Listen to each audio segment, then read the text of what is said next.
nigga you put on to hit the stand and tell. How the fuck you turn your back on a nigga that love you? Treat your kids like my kids, treat you like a brother. I told my dog, let's leave the streets to serve the most high. He said, fuck that shit, he trying to sell another pot. His daddy killed him, put him in the trunk, set him on fire. His wife was pregnant, he ain't never get to see his child. Had me thinking to myself, what happened if I die? Look my babies in the eyes, I gotta stay alive. I put my ego on the shelf and my pride to the side. I'm with some niggas who gon' step and got God on their side. Got in the I.S.U.P.K, they keep asking me why. As I do the work of the Lord, I gotta stay alive. Face the east, pray alive. I seen heaven turn to hell, I gotta stay alive. Lord have mercy on my soul, stand by my side. I killed the old man, and I watched him die. Lost a couple niggas, guess he wasn't my round. They play my niggas, lay you down, they all down the ride. Keep my gun in my arm, I gotta stay alive. I gotta stay alive. Keep my gun in my arm, I gotta stay alive. You ever pump a pack with a snake by your side? Yes, I see a man reach out to God before he died. Yes, I did. I know the Lord forgive us for these sins, but I'm starting to think the kingdom of heaven is for these kids. I told my daughter, there's one man in your bed, I won't stand for less. For my son, I hit your head on that fragile legs. I lost some niggas to that dope, I lost niggas to the feds. Remember Donald tried to stick me for that cheese on that bread, yeah, I was thugging with Lucky, that nigga left me for dead. Endured to the end, cause I listened to what was said. Mother told me she loved me when she was sick up in the bed. I was running them streets, but the truth made me a man. She don't really speak, cause she'll never understand. That's why I need to tell her about these voices in my head. I'm still trying to manage my anger like Uncle Craig. I seen heaven turn to hell, I gotta stay alive. Don't have mercy on my soul, stand by my side. I killed the old man, and I watched him die. Lost a couple niggas, guess he wasn't my round. They play my niggas, lay you down, they all down the ride. Keep my gun in my arm, I gotta stay alive. I gotta stay alive. Keep my gun in my arm, I gotta stay alive.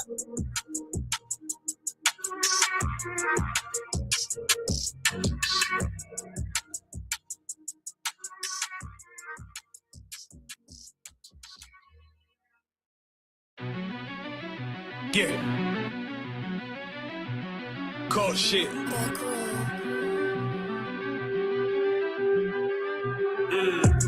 I ain't coming goons, but I'm well connected. Walk in the room and pop, pop, pop, like you got rejected. Let me see if you qualify or not. Spinning up in a tinted truck, riding around your block. Busy man, I get a word, he ain't this shit from top to bottom like a motherfucking ceiling fan. Hopping out the rental van, on my way to LAX. Rubbers out in Cali and they killers out of every set. But I ain't tripping on no blood. One West, all my niggas got it out the mud. Put your face on a t-shirt, memory of niggas acting tough in them songs after the drugs. I don't need no cases, all my pistols clean. So now I want my options. Used to use the triple beam. Used to get the wop, mix it with the nicotine. Now I travel state to state and put on for my team. The fuck wrong with them? Ain't on my level, I should let my dog get them. I see niggas and they feelings all feel them. Keep the Glockin' with me, it was like a ball with me. At the end, I gotta stay patient. They hate me, Lord, I gotta stay patient. You one of them? Yeah. What's the problem? From one West, go to war with everybody. Cut the grass for the snake, fuck the gossip. Front line with them soldiers, that's my posture. Gun drawn, trying to cause an imposter. She get out the pocket, go with everybody, yeah. Shit that hate, make it to the featherweights. Niggas claim they hard, but they sweeter than a dedication. Hold on, think it's time to introduce. I'm a man and a beast and a stepper and a road. Hold on, and a G and a soldier and a mower. Hold on, and a killer and a prophet and a shooter, nigga. Trying to stay humble, my shit crazy. Can't leave the need the blue stripe, no brick. Can't be serious, you a funny boy, young fly. Look wrong, must be a dummy, I ain't gunshot. Fuck that little bitch, you a hook. Niggas swear he the go, bring him to the bush. The fuck wrong with him? Ain't on my level, I should let my dog get him. Niggas in their feelings, I don't feel them. Kid the Glock with me, it was like a ball with him. Yeah, at the end, gotta stay patient. They hate me, Lord, I gotta stay patient. You one of them? What's the problem? One West, go to war with everybody. Yeah, right. I'm from Philly, it get hot, you catch a cold case. I'm one Westy brothers trying to set my soul straight. They done turned me to a prophet from a demon and I'm locked in this shit and I ain't leaving. Never. Ski mask transform the war mode like I'm Voltron. Stab on my head and my chest from the most high. Put something tight around your neck like a bow tie. Got my niggas waiting charged up like they phone died. Red letter, drip clean, it looks so fly. Claim me riding, that's why I left his ass roadside. He gon' die. Skyscraper to a nosedive. 9mm plus P for the 4-5. The fuck wrong with him? Ain't on my level, I should let my dog get him. I see niggas and they feelings all fill them. Kick it like it with me, it was like a ball with it. Me at the end, I gotta stay patient. They hate me, Lord, I gotta stay patient. You one of them? Yeah. What's the problem? I'm one west, go to war with everybody.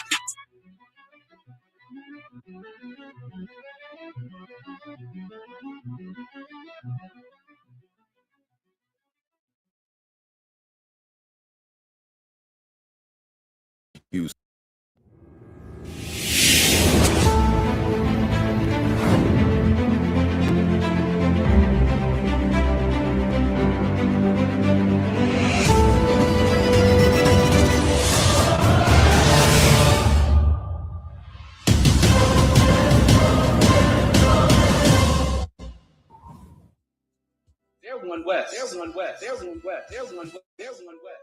Shalom, Israel.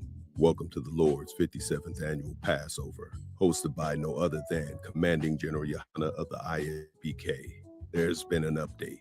The Hyatt Regency, Houston West, is now the official Passover hotel. It's located at 13210 Katy Freeway, Houston, Texas, 77079. Booking dates are April 1st to April 6th, so book now. Make sure to secure your rooms because they're booking fast. We look forward to seeing you at the Lord's 57th annual Passover. Shalom, Israel.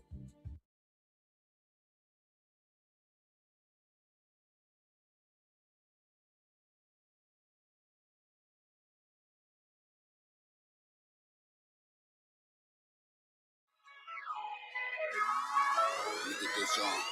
Look at this song.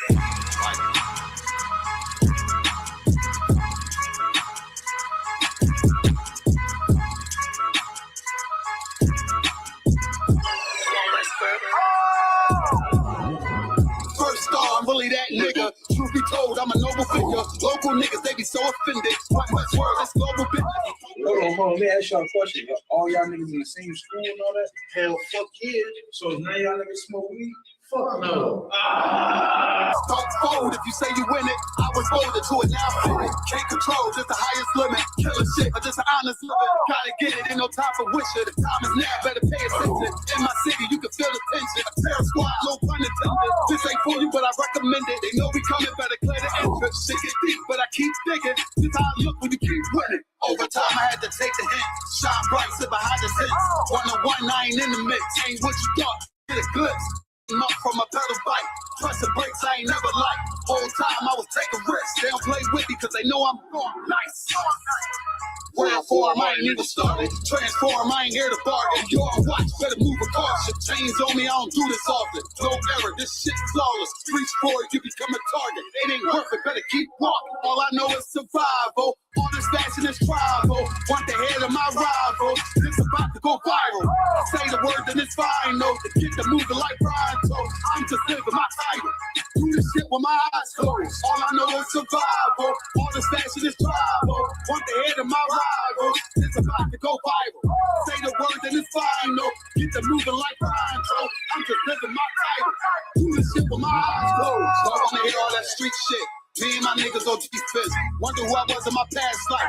Don't even matter that beat this. Remember the days when I was a trooper. Stay on the path and it won't confuse you. As far as all, I'm the one to do it. I roll on ace like a flight maneuver. Try to trick me, I ain't never moving. Camouflage, I can blend into it. They better ride, I don't do the Uber. Let them talk, I don't hear the rumors. A little suffer ain't really nothing. The way I stop it, better play the trumpet. You see me coming, better get the running. If they see me coming, better get the running. You ain't never seen it, you ain't never witnessed, you ain't never noticed, you ain't never focused. I was really waiting. I was really training, sick and tired of being patient. I ain't never doubted, this was in the making. Use what I got, not in the waste. But rapping and singing can never trade me. But I'm from the bottom, so I gotta make it. This ain't rapping, it's a damn warning. Night to the early morning. Got a vision, I planned it out. Trying to stop me, but I kept going. I study plays, now I'm in the game, and the it's all the same, but I had to change. You'll never crash if you in your lane. I can take the law because it's all a game. Yo, when Casamigos being in drunk. All I know is survival. All this fashion is tribal. Want the head of my rival. This about to go viral. Say the word and it's final. Get the moving like pronto. I'm just living my title. Do this shit with my eyes closed. All I know is survival. All this fashion is tribal. Want the head of my rival. It's about to go viral. Say the word and it's final. Get the moving like pronto. I'm just living my title. Do this shit with my eyes closed.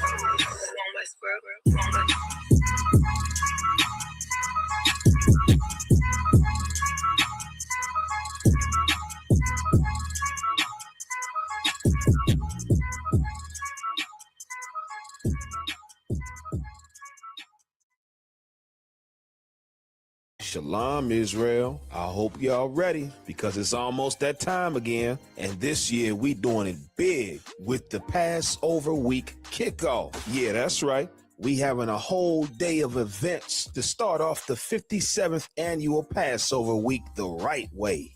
We're going to have the annual lamb slaughter hosted by Captain Akkad, rides and bounce houses for the kids, horseback riding for the adults, and pony rides for the kids, a petting zoo so you can come see all the little cute farm animals. There's going to be archery so you can come out and get your Hunger Games on. I hope you ain't scared of worms because we definitely going to have some fishing out there. Ooh-wee. And to all the Steph Currys, there will be a 3-point shootout and a slam dunk contest with a cash prize. That's right, cash prize for the winner of the 3-point shootout. And I hope y'all bring your cowboy hats and your boots because you know we're going to have line dancing on deck. So bring your friends, your family, and your appetite because it's going to be a lot of food, brotherhood, sisterhood, and fun for everyone. Wednesday, April 1st. Everybody make your travel arrangements and make it to the Passover week kickoff, Wednesday, April 1st. I hope to see y'all there. If not, you're lost. Shalom.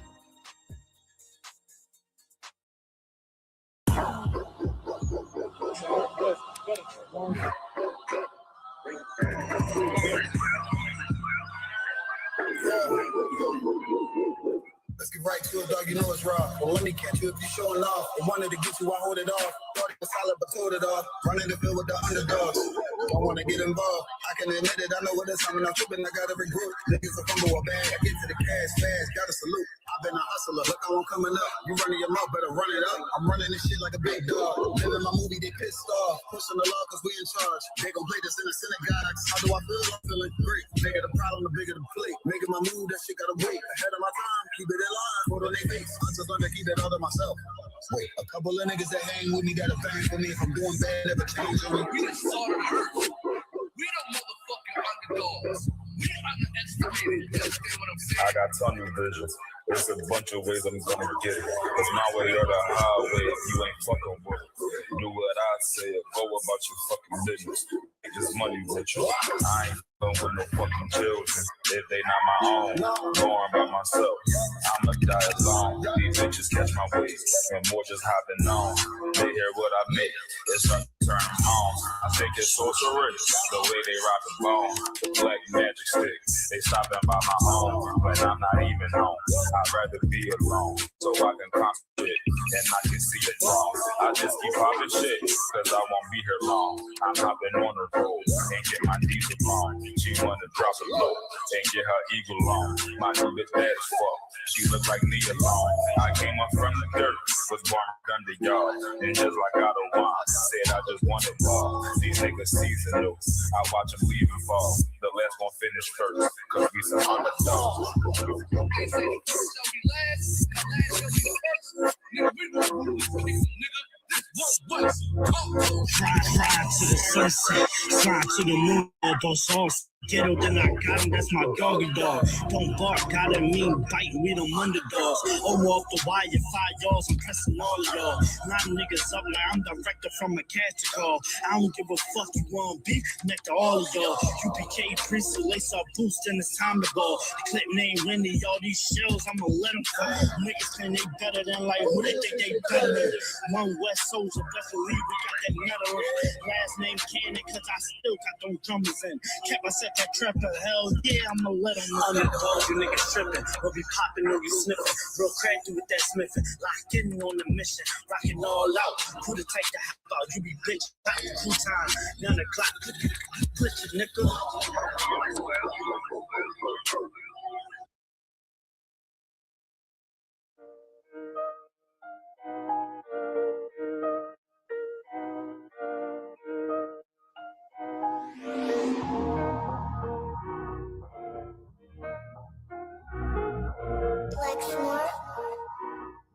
Pando, kill the beat.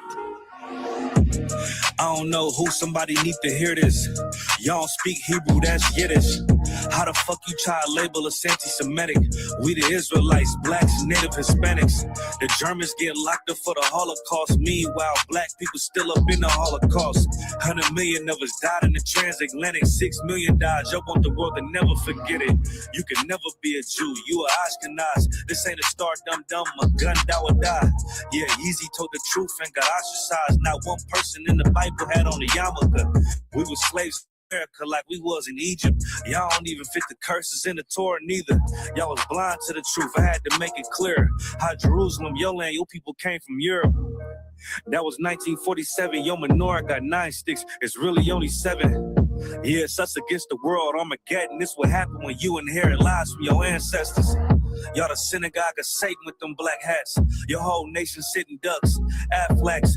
Bunch of thieves and culture vultures ain't nothing kosher. To tell the truth, you vagabonds don't have a culture. Macedonia, Alexander and Philip, you a convert, so tell me, how the fuck is you Israel? That don't make you the people just cause you litter. Why my people can't hate your people like y'all hate Hitler? All the prophets was black and was called nigga. Y'all don't even fit the description that's in the scriptures. Abraham, all the way down to Jacob, we the real Jews. Y'all don't study Christ, y'all follow the Talmud. Keep it real, yeah, let's keep it real. Cold hard truth, it give you chills. Say y'all Jewish cause y'all ain't really them. About to do them like Hammond, this the Purim. UPK undefeated, this an easy win. We was born fighting, y'all the evil twin. Jacob took hold of his heel, then out came his little red bass and they kosher deals. It's only 12 tribes, y'all trying to make it 13. Esau despised his birthright, the Lord cursed him. He ain't the devil who is, I'm still searching. Ask your rabbi, why he give them babies herpes? I don't know what's worse, that or you claiming that you a Maccabee. I'm about to cancel everybody trying to cancel ye. I ain't afraid to speak, that's what I do. They riding to the core, I'm just judging them by their fruit. Cause they ain't suffering curses. If I was carnal, I promise I'll punch you in person. I know that's an uncomfortable subject. They making millions off our culture and black people suffering from it. Yeah, they don't believe in Christ. They're the Antichrist. Make a living off of niggas. They're a parasite. I ain't afraid to tell the truth. Niggas terrified. I'm about to go DEFCON 4. I ain't satisfied. That is absolute proof that they know we are the real Jews. That's absolute proof. Now you got the records. Go find me a white Jew on any archaeology in Egypt anywhere. You will never find a piece of archaeology with white people as slaves in Egypt. So don't tell me that they were slaves and it's their identity, and they know it.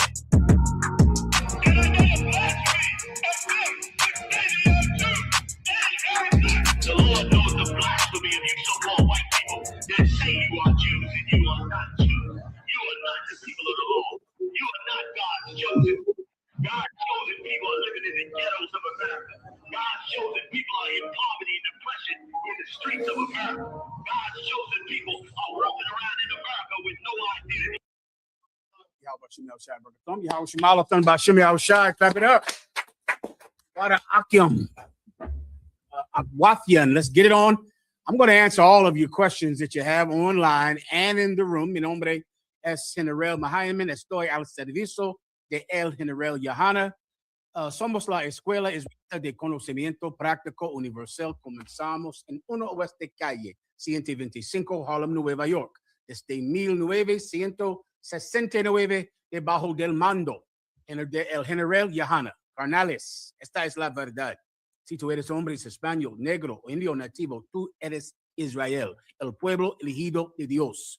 Tu madre y tu padre dicen que somos un culto y me tienen su iglesia sin culpa, pero su iglesia es culpable de todo lo que nos están pasando. Órale, let's clap it up. Good job, good job. Estoy listo. I'm ready. Let's get it on. Quick shout out to the zones joining us.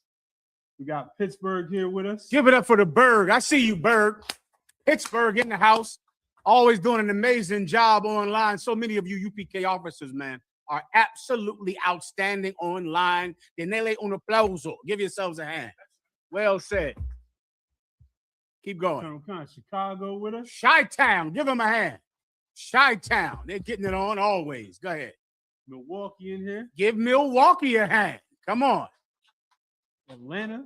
Atlanta, the Brave. Give them a hand. Dallas here with us. Dallas, Texas. Give them a hand. Baltimore. B More. Go ahead, boy. B More. Stand up. Give him a hand. Trinidad with us. Trinidad. Give the bad men up in Trinidad a hand. Damn right. But Trinidad, let me tell you something. All of you should count yourselves manly. All of you should count yourselves faithful because you did a faithful thing today. You showed great courage today. And it's difficult to have courage in an evil world. In a world like this, to have courage, to have integrity is rare. And today, you proved yourself faithful. Denele un aplauso. Give yourselves a hand. We're going to go into it today. We're going to go into Christmas today, the true meaning of Christmas. We're going to speak about it today. Also, I'm going to answer all of your questions. Whenever you're ready, please. And if I could, real quick, we played a promo for the Passover before the class. The hotel link is up. Some of it may be jammed up today because of Esau's holiday, but everybody get on it tomorrow, Baba Bashar. You know, first thing in the morning, you better get in there and book your ticket for the Passover, man. Get in there and get it fast before you get booked out. Everyone understands. Let's do it.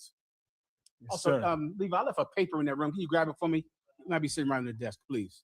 I'm ready, Akia. We got a couple of questions in the chat. Brother asks, Shalom, Yahweh Shemir Al-Shabaratah, officers of Carwan from Dallas, Texas. Salakia Adawan, Samson's strength was in his hair or God? God. Samson's hair had no strength at all, right? Just like your muscles have no strength at all, right? Strength comes from the Lord our God. That's where strength comes from. Samson lost his strength because Samson slept with a woman that was outside of his race. That's why he lost his strength, because he broke his oath. He broke his oath, and in breaking his oath, God was no longer with him. And when God is not with you, then the strongest, the mightiest man will fall weak to any silly thing at all. That's what happened today.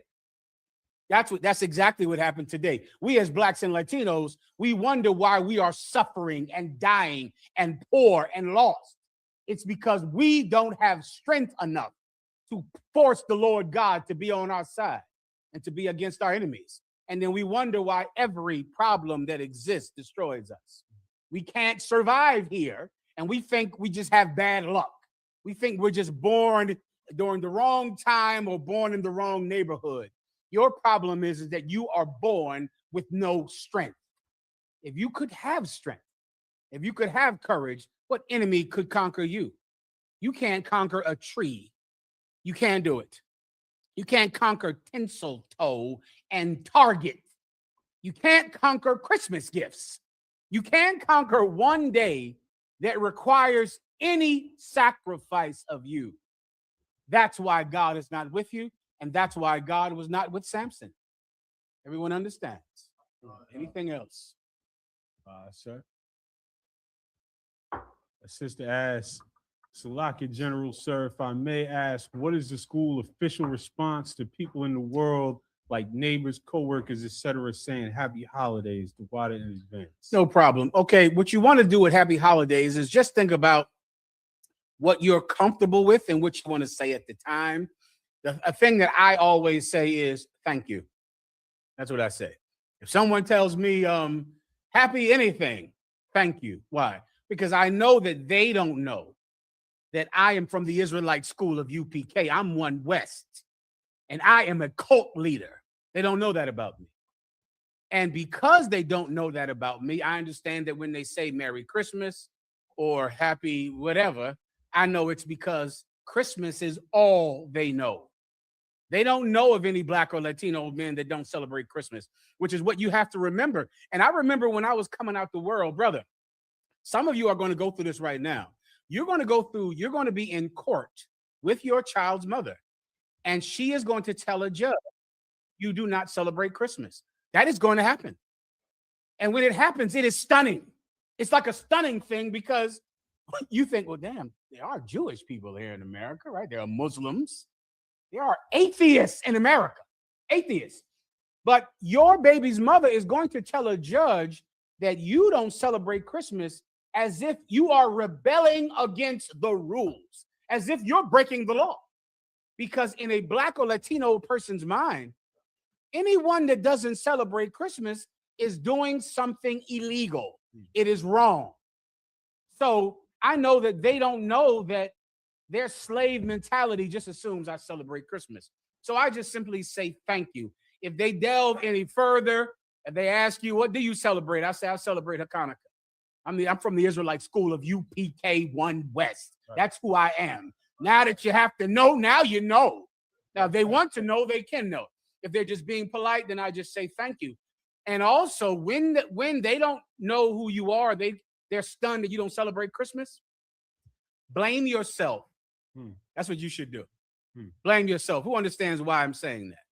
People just walk up to you, they see you're Black, and they go Merry Christmas. Instead of saying, well, what are you? Do you celebrate Christmas?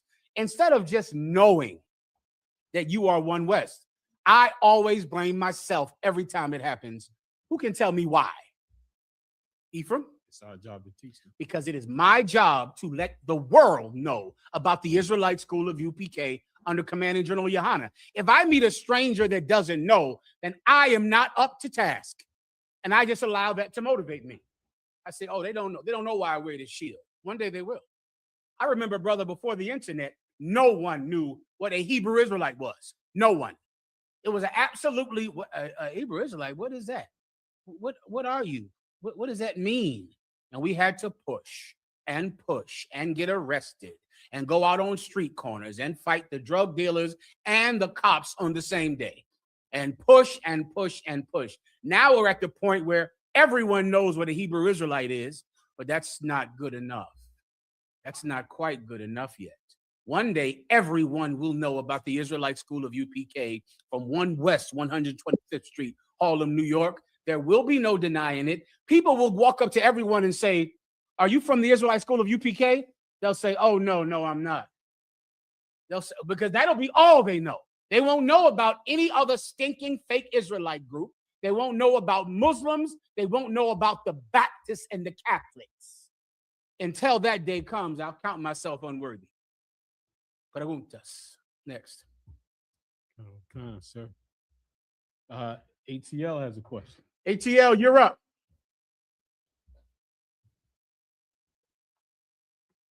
Atlanta, you ready to rock? Khan, Adawan, if I may. Please.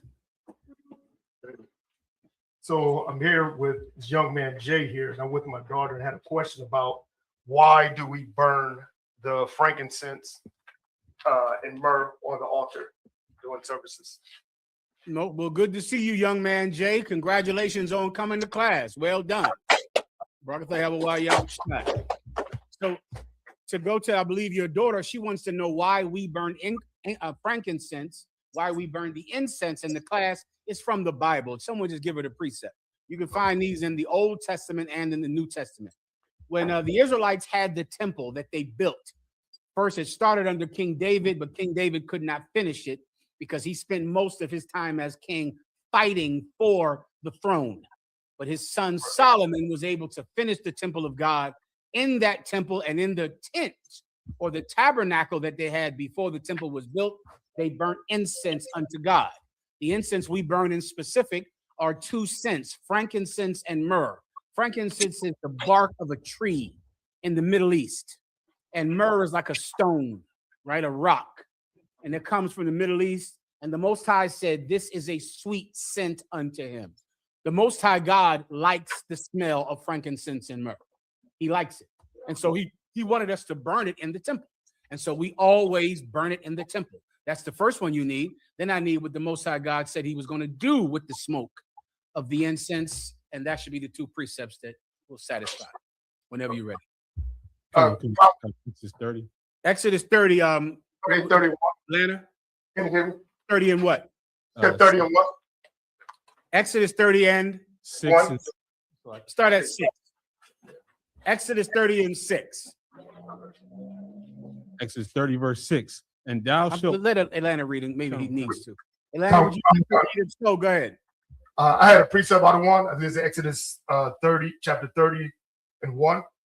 Go ahead. Come. The book of Exodus, chapter 30, verse 1. And thou shalt make an altar to burn incense upon, of shittim wood, thou shalt make it. Skip down to 6 for time's sake, please. Come. Verse 6. And thou shalt put it before the veil that is by the ark of the testimony, before the mercy seat that is over the testimony, where I will meet with thee. Continue. Verse 7. And Aaron shall burn therein sweet incense every morning. When he has dressed the lamps, he shall burn incense upon it. 1 second, Ephraim. And verse 34 specifies the frankincense. Now read verse 34. Come. The book of Exodus, chapter 30, verse 34. And the Lord said unto Moses, take unto these sweet spices, stacked, and ankia, and galbanum, these sweet spices with pure frankincense. Of each shall there be a light salakia weight. Take your time, no sweat. Keep going. That's it. Okay, no, I'm sorry. That's it. You read those. There are more precepts about the frankincense and myrrh. Those are some of the sweet smells that the priest would have in his repertoire in the temple. Some of these oils are what are put on dead bodies in Israel when they die. That's what Mary Magdalene was putting on Christ when she found out that he had risen and now was alive. She came to anoint his body with these sweet smells, with these sweet, oils. All right. It's why in the UPK we've always sold oils. It's why Captain Tazariak sells the most outstanding oils on the planet Earth. Give him a hand. It's always been in our culture to burn incense and to smell good. Smelling good is an Israelite trait. It is not a trait from white people to smell good at all. Hygiene is an Israelite, is a Black and Latino thing. Hygiene, to smell good, to look good. That's a trait that Israelites have that they don't have. So now we know the reason we do it is because the Most High God told us to do it when we were in our meeting places or our tabernacles or in the temple, the place that we would meet in to perform the service of God. Now, the same way that we burn incense here on the earth, the Most High God is burning incense in the kingdom of heaven. God burns incense in the kingdom of heaven, and I'll explain how his incense work. You have that precept. Is that on Revelations. The Most High God said that the Most High God has a censer. Imagine the one that we have on earth, but then now imagine a infinitely more glorious incense burner that's before the Most High God's throne. And he has incense in that incense burner. And he's telling the angels to take that burning incense and combine it with all of the prayers of the saints of God in captivity. The Most High God is sitting on the throne right now in heaven, and there's an angel that is taking all of your prayers. When we pray, the same way the smoke of incense goes up to the sky, when we pray, our prayers waft up to the Lord, just like smoke. They go up to him. The same way smoke rises and goes up in the atmosphere. Your prayers, when you pray, those prayers go up in the atmosphere, break the ozone layer, and go to God. God takes those prayers and combines them with the incense and his incense holder. And then he does something very miraculous with them. If you have the precept, I'll read. Come on. Go ahead. Brother. Mm-hmm. The book of Revelations, chapter 8, verse 3. Mm-hmm.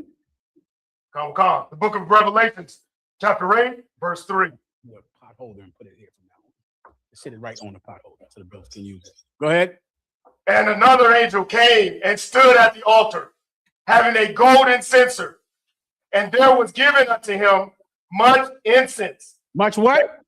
Much incense. So he has a golden censer, and there was given unto this angel much incense. Keep going. That he should offer it with the prayers of all saints upon the golden altar, which was before the throne.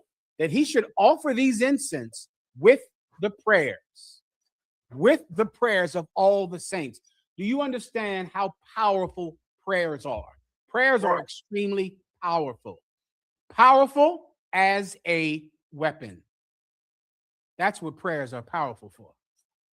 In your mind, prayers are, I guess, something you do to be seen, right? Something you do so that other people in church think that you're holy. I guess that's why you pray, Haskala, Baba Baba Jesus. Your prayers are what the hypocrites offer to everyone that sees you. You know, some phony, fake performance. But prayers actually have an extremely powerful purpose. Prayers are weapons. Weapons. It's right here in the Bible. The Lord said that he would combine it, the incense on the altar, and he would combine it with the prayers of all the saints. Keep going. Come. And the smoke of the incense, which came with the prayers of the saints, ascended up before God out of the angel's hand. And the angel took the censer and filled it with fire of the altar and cast it into the earth. And did what? And cast it into the earth. The angel took the fire, put it in the Most High God's incense burner, combined it with the sweet smell, the frankincense, the myrrh, then took all the prayers wafting up to heaven from the saints of God, suffering every year during Christmas, in pain every year. The sadness is palpable this time of year. There is so much depression on everyone. You almost could feel it when you just walk down the street. When you're around people, the sadness is thick during the Christmas time, during New Year's Eve, because we are in depression and sadness and poverty during a time where you are mandated to be merry. It makes us all examine our life and everything that we don't have, which is the reason we can't be merry. But we're still trying, right? Fighting to be merry because it's the rule. You have to be happy. You have to be happy. Okay, so I have to find a way to do it. And all it does is make you more and more sad. Well, then you pray. And the Most High God sees your suffering and hears your prayers. And there's an angel who has the job of taking all of your prayers and putting them in an incense burner mixed with fire from the altar of God. And he'll take that incense burner and cast it down on the planet Earth. Keep going. Come. And there were voices and thunderings and lightnings and an earthquake. And 7 angels, which had the 7 trumpets, prepared themselves to sound. What caused this fire and hail and earthquakes? Atlanta?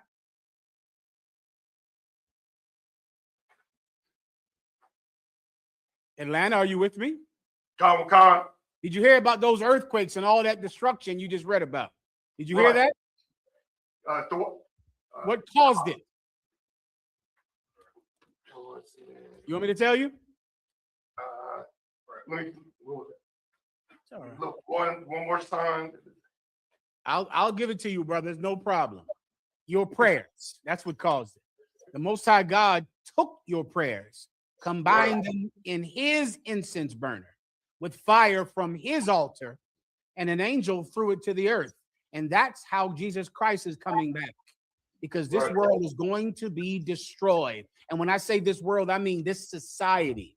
Right now, we're up on the time, I think, when America is what, 250 years old, coming up soon? Oh, bro, not many kingdoms last past that. Not many last past that. Why? Because there is an angel who has been collecting your prayers since you found out that you're the children of God and you turn to God to deliver you the way that your grandparents did in Egypt. You turn to the Lord for it. And he's gathering up all of those prayers, gathering up in Great Britain, in Haiti, in Jamaica, in Trinidad, in Mexico, gathering up all the prayers of the suffering saints of God.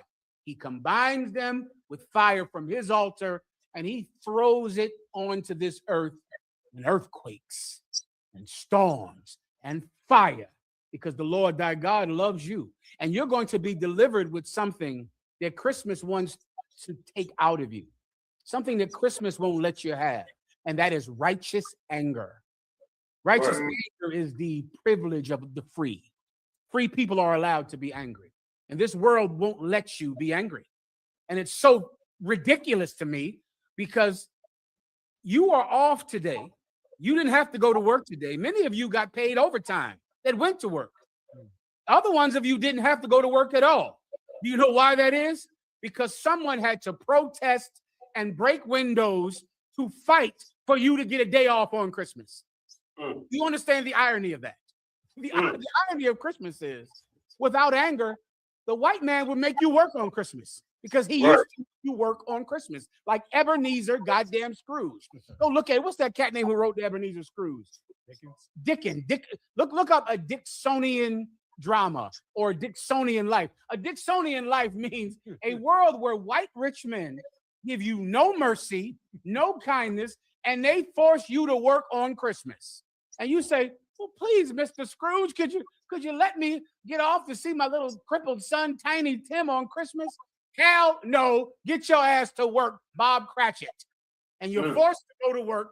And Charles Dickens was trying to make plays to try to appeal to rich white men in Great Britain to have some mercy on Christmas, because they had zero mercy.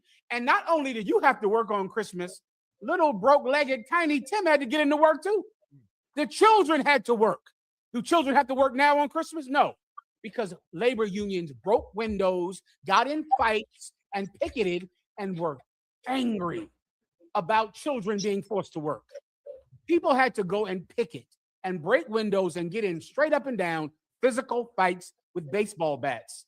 And that's why you got off for Christmas today. The very holiday where you're not allowed to be angry at all, you wouldn't even have a day off without anger. Right. Labor unions were merry. You and Tiny Tim's cripple ass would be at work today, working all day. That's where you'd be for minimum wage. Right. Anger is necessary. Your prayers are a weapon against your oppressor. That's right. God is going to use them. I pray you understand that.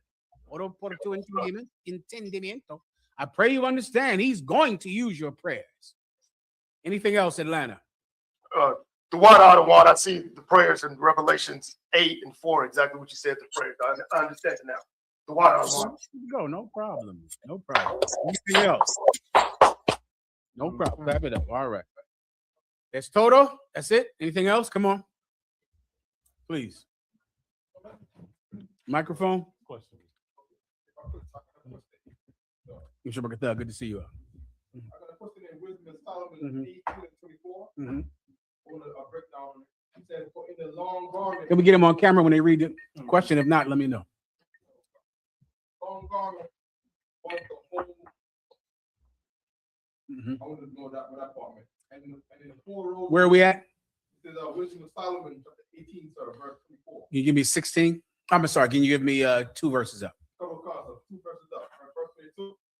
So he overcame the destroyer, not with strength of body, nor force of arm, but with a word subdued him that punished. Alleging the oaths and covenants made with the Father. Oh, yeah. Verse 23. Please. So when the dead were now fallen down. Ultra Copa, please. One more glass, please, if I could. Go ahead. For when the dead were now fallen down by heaps, one upon another, standing between, he stayed the wrath. You know what this is referring to? This is referring to an actual event that happened during the time of Moses, when Moses was around and the Most High God was going to destroy all of the Israelites. Or was that, it might be the 240 princes of Israel. Let me hear a little more and I'll catch it. Keep reading a little taste. Say again. Number 16. Exactly. The one where the Most High God opened up that hole and killed 240,000 of the princes of Israel. I believe it's that. What were you going to say? Give him a hand. I'll take it. I'll take anything as long as they did. As long as they're in the hole. Allegedly, you know, figuratively. Keep going. For when the dead were now fallen by heat, one upon another, standing between, he stayed the wrath. That's it. That's also about an incense burner. The story right here. Because it was when the elders, the fake Israelites, the people who thought that Moses took too much on himself and that they were all holy as well, that there shouldn't have just been one leader of Israel. They thought they were leaders too. They were holy too.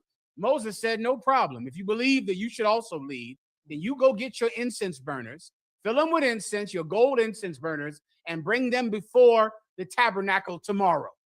So 240,000 men went home. Oh, they were so Israelite about it. They went and got their incense burners. They were ready to show Moses that we're all Israelites. And there is no one camp that is in the truth. There is no one camp that is in the truth. We're all in the truth. And they brought their incense burners before Moses so he could share power with them. But when they did that, Lord, listen, man, a hole opened up in the goddamn ground. Azahab. Of course. We're at number 16, verse 2. And they rose up before Moses with certain of the children of Israel, 250 princes of the assembly. 250 princes of the assembly. Go ahead. That was famous in the congregation. Oh, they were famous. They was well-renowned men. Keep going. Men of renown. Men of renown, famous people. Go ahead. Verse 3. And they gathered themselves together. A unity camp. Well said. A unity group. We just making fun of fake Israelites because they're gay. Maricones. A bunch of homos. Yeah, ICC. Masisi in patois or Creole. Masisi in Creole. Go ahead. And they gathered themselves together against Moses and Aaron, and said unto them, ye take too much upon you. They said, you take too many, you take too much authority. Fake Israelites have hated the fact that we have said we're the only ones in the truth since 1969. Malcolm X hated it. Malcolm X at that time, back in the 60s, 69, 68, Malcolm X thought that he was the Muslims, the black Muslims, were the only group that were supposed to exist in this borough of Harlem. They thought no one else should be here. And anyone else who was here, like the black Christians of their time, they were allies with the black Muslims. All of the black Pentecostals in Harlem, what's those Abyssinians, the black Abyssinians, the African Methodists, they all accepted the black Muslims because we were all black and we should all work together as one. There was one group that refused to do it. They refused to work with the Christians, the Abyssinians, or the Muslims, or anyone else. There was one group that believed that they would take it all on themselves. They didn't believe with sharing the power that God gave only to one man with men who God did not give that power to. And that's the Israelite school of UPK. And 7 men that came out of Harlem, New York. And one man, meaning Abba Bibbins, who went out on the street by himself, and the black Muslims thought he took too much on himself. They thought he shouldn't be against the black Muslims, and they murdered Abba Bibbins. And 7 men got so righteously angry about it that they started this school. That's how powerful righteous anger is. Keep going if you need to. Ye take too much upon you, seeing all the congregation are holy. We're all holy. We're all the holy people of God. We're all bishops and deacons and holy apostles and all of the stupid, ridiculous, made-up ranks that you can think of to give yourself. Continue. Every one of them. Mm-hmm. And the Lord is among them. The Lord is with all of them. I don't know why someone calls me every 2 weeks about some John the Baptist. Hazab, you know I've had the battle about John the Baptist's authority for the last 3 years, and I'm still waiting to understand on what is the obsession or the fetish with John the Baptist. All I can assume is that it's this. It's that John the Baptist was not in the truth, and they hate that because they think that everyone is holy. Everyone has authority from God. That's what these 240 princes thought. Continue. They don't know the story. Oh, okay. Listen, I don't talk to anybody outside of the truth, so I don't know. But I know I get asked the question. I go, what in the hell is this fetish? Why? Why do you give a damn about John the Baptist? Who cares? All right, anything else? Go ahead. Lift thee up yourself among, lift thee up yourself above the congregation of the Lord. You see that? They thought Moses was wrong for lifting himself above the congregation. So many of you hate when we say the commanding general YAHANNA is better than you, better than all of you, better than your reverends and your preachers and your presidents, better than you. You think that that's a ridiculous thing to say. That's what they thought. Anything else? And when Moses heard it, he fell upon his face, and he spake unto Korah and unto his company, saying, even tomorrow the Lord will show who are his and who is holy, and will cause him to come near unto him. And even him who he have chosen will he cause to come near unto him. Mm-hmm. So what did Moses arrange? A battle. That's what he arranged, which is why the UPK is always on the street, always there. If you think you can defeat us in a battle, no problem. I'm going to give you a heavy dose of Captain Tazaryak. That's all. I'm going to give you a heavy dose. You think you know something, you want to battle, no sweat. I'm going to give you a double injection of Captain Tazaryak, and then we'll see how you are after that. We'll see if that doesn't fix what ails you after that. Continue. Verse 6. This do, take your sentence forward and all his company, 7, and put fire therein. You see this, Atlanta? They took their censers, right? The incense burners, their censers. They put fire in that incense burner or that censer. Go ahead. And put incense in them before the Lord tomorrow. And put incense in them before the Lord. When they say before the Lord, meaning they would come down to the temple, that was before the Lord, meaning all the people were there to watch. It was in front of the place that God built for us to do things like this. God is going to be looking right at it. Bring your censers down tomorrow. Let's get it on. That's all. Let's do this the old way up. I mean, we can all debate and everybody can say that God is with him, or we can find out. That's all. We can just find out. Moses said, no problem. Let's find out. Continue. And it shall be that the man whom the Lord doth choose, he shall be holy. He take too much upon you, ye sons of Levi. Oh, yeah. And so then he said, you take too much upon you, you sons of Levi. That's Moses' reply to them. You understand? Moses is saying, you think I take too much on me? Bring your censers tomorrow before God. You take too much on you, you sons of Levi. These were the princes who were in charge at that time, the Levitical priests who thought that Moses was wrong for saying that he was the only one that should be in charge. They thought all Levi should be in charge. Oh, that wasn't the case. That was not the case. So that's the story we're speaking about right now. So now if you want, you can go to your precept and I can answer your question. Go ahead. Wisdom of Solomon, 18 and 24. Mm-hmm. Or 23. Do 23. No problem. Mm-hmm. 18:23. For when the dead were now fallen by the heat, one upon another, standing between, he stayed the wrath. So that's the end of that story we just read. All those men who thought they were something realized they were nothing in the ground, right? When they were falling down heaps upon each other. Continue. He stayed the wrath and parted the way to the living. He parted, got rid of the dead, moved them out the way, and parted the way to the living for this purpose. Keep going. Verse 24. For in the long garments was the whole world. Yeah. Do you know what it means now? No problem. Moses, all of it was on him and no one else, which was the whole battle. The whole battle, and this is a perpetual battle, is politics, is people fighting for power. It would think of Jerusalem during the time of Christ. If you want this, go to the book of Acts, where he said, in times past, there were many men that stood up. There was this Theolosis and this cat, all of them stood up. But then when their leader was killed, all of their movements fell. I'm paraphrasing it, but you get the point. When their leader was killed, their movements fell. Groups like this have been coming up in Jerusalem among Blacks and Latinos forever. Why? Because we're always in oppression. And so when you're in oppression, there's always someone that says, I'm who you should follow to get out of oppression.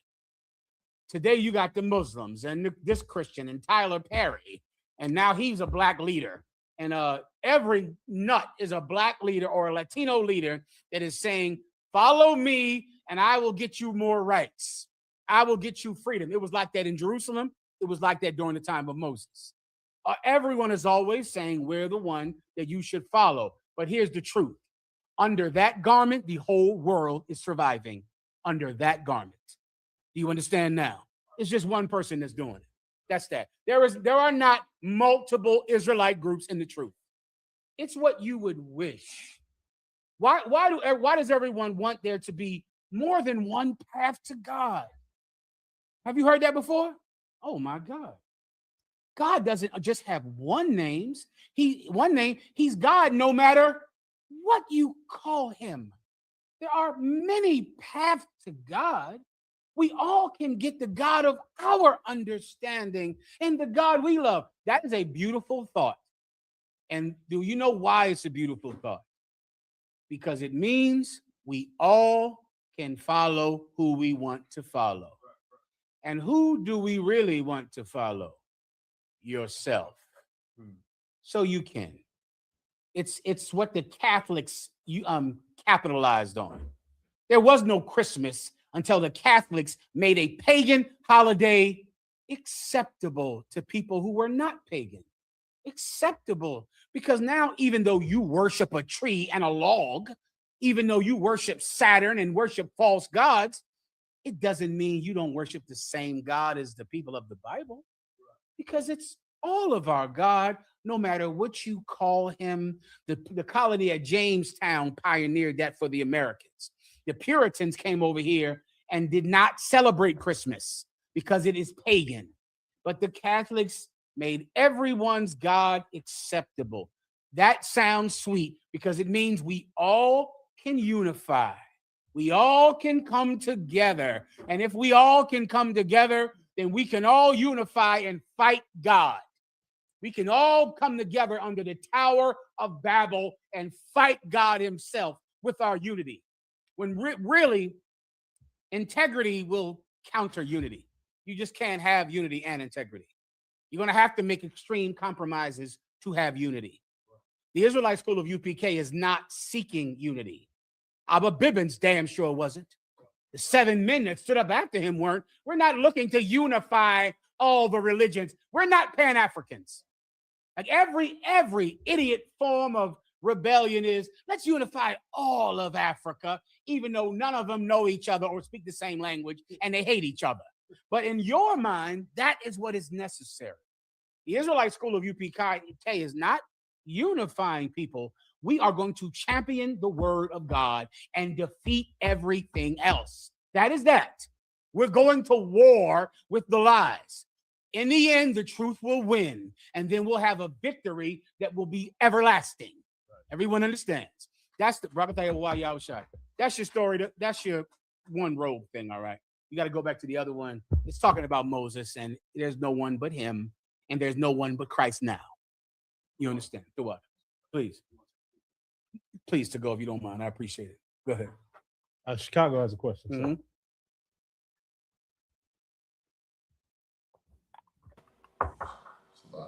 Hey, Shalom, sir. You're up. Come on, y'all about some yourself, Brakatah, sir. Hey, Slaggy says, so a brother wanted a breakdown. He asked, let me get the scripture, Salaki out of one. He said, what is a proper way to break down? He said, what is a proper way to break down Ecclesiastes chapter 7, verse 16 through 18? Ecclesiastes 17, 16 through 18? 7, 16 through 18, sir. I'm not familiar with off the top of my head. Go ahead. The book of Ecclesiastes, chapter 7, verse 16. Be not righteous over much, neither make thyself over wise. Why shouldest thou destroy thyself? Stop there. What does it seem like it's saying? You want to start there? Come. Well, Salaki, so I've been in truth for a little minute, so when I hear it, I'm not asking you. I know you know already. The brother that asked the question, just off the top of your head, what does it seem like it's saying? It's saying like, don't be too righteous, don't be like over righteous. Right. Whenever you read it, right? This scripture seems like it's saying, don't be over righteous. And this is how powerful lust is. Read it again. Come on, Ecclesiastes chapter 7 and verse 16. Be not righteous over much. Now, neither make it looks like it's saying, don't be over righteous.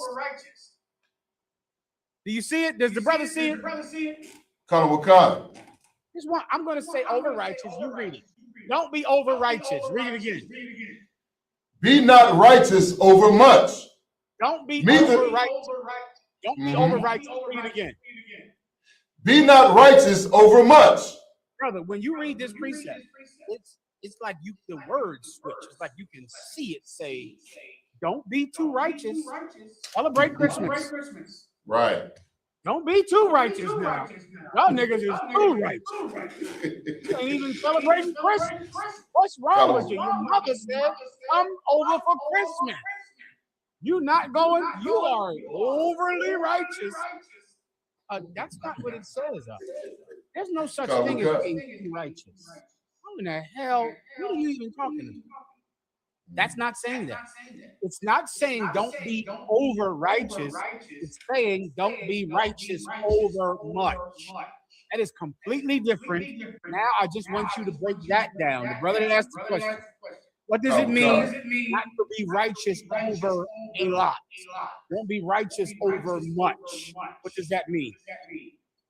So like I said, the brother's not here in the class with me, but if I may, my Lord. Please, of course.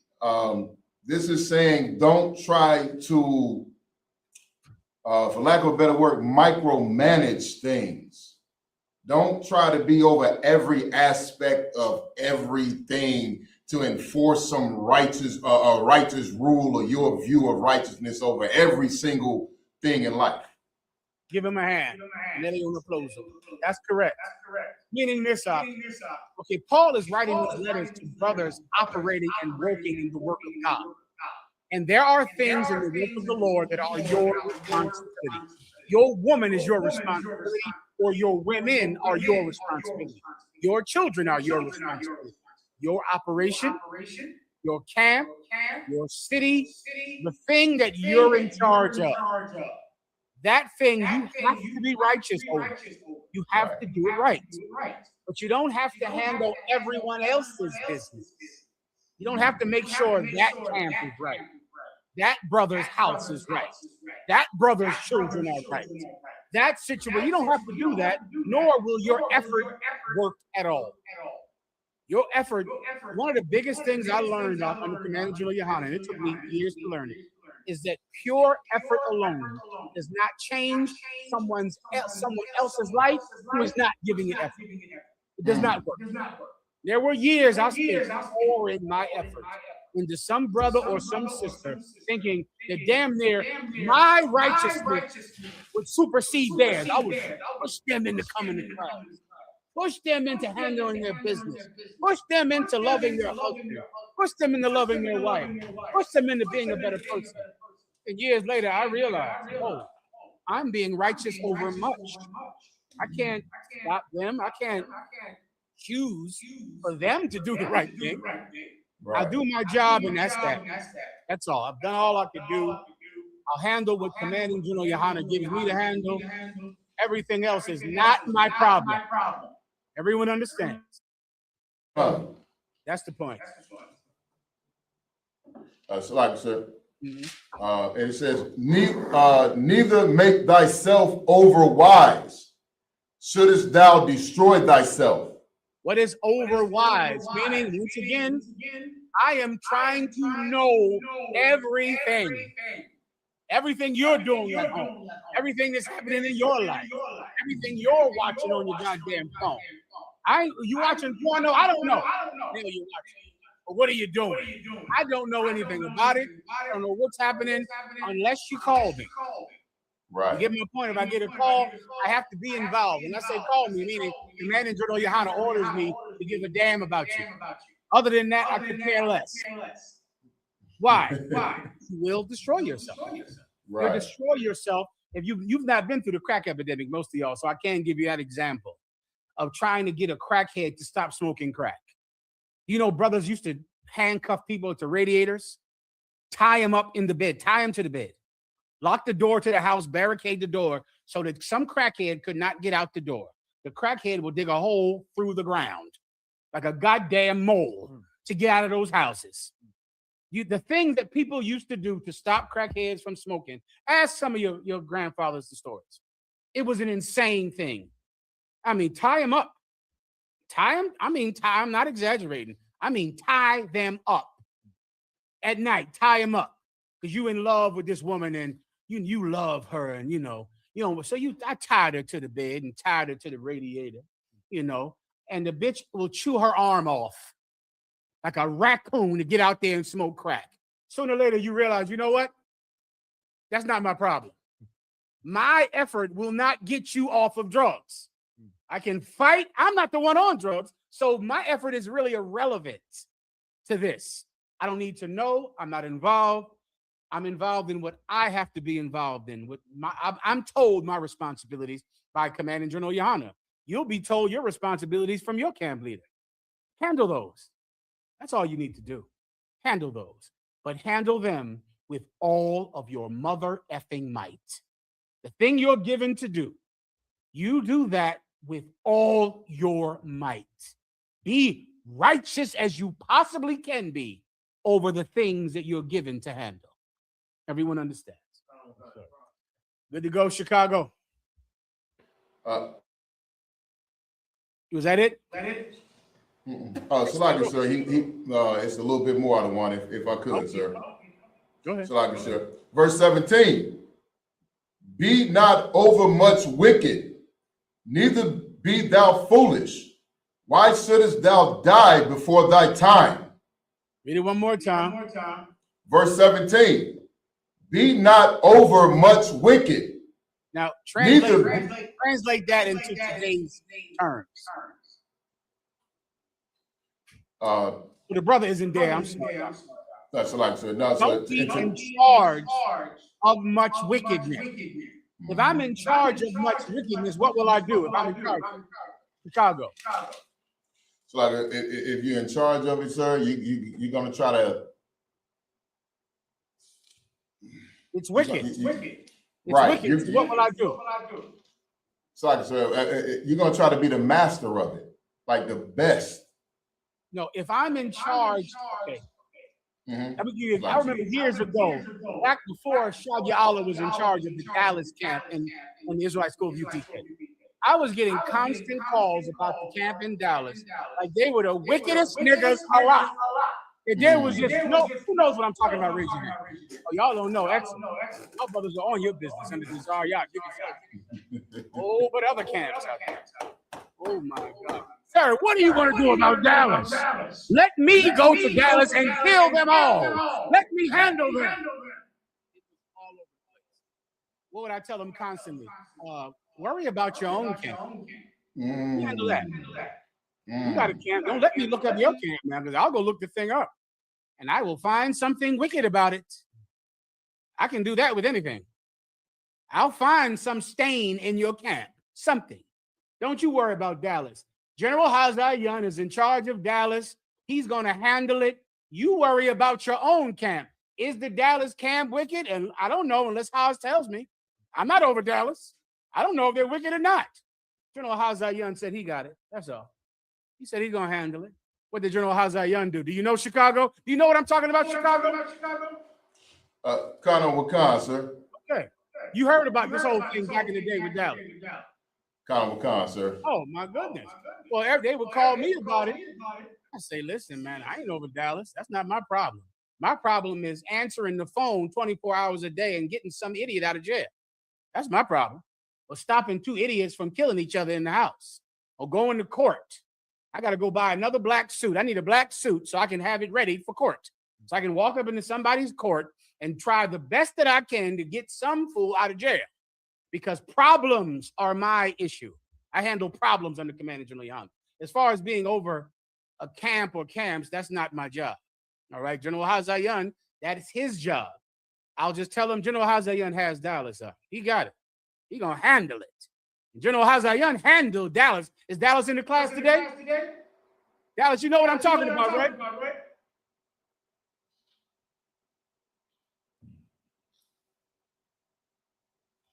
Let me know if they get it.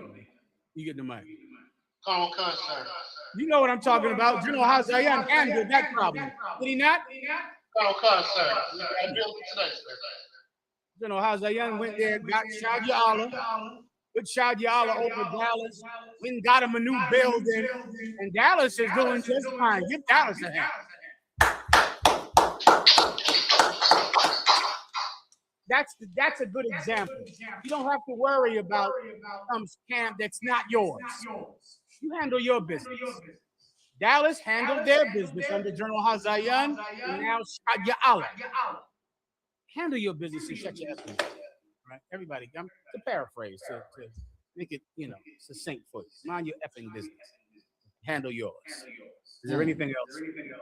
So if I could summarize, these scriptures are basically saying, clean up your own house and worry about your own business and not try to correct and manage and rule over everybody else. It's arrogant because, one, you don't even know about it at all. You think you know about it, but you don't. There's someone that is put in charge of it. Someone in charge of it. They're given the responsibility, and they're going to answer for the wickedness of it. They're going to answer for it. What if we all handle our own business? Can you imagine this planet? What if you raised your own damn kids? Can you imagine a world like that? But you just went and said, I'm doing what's best for the children, mine.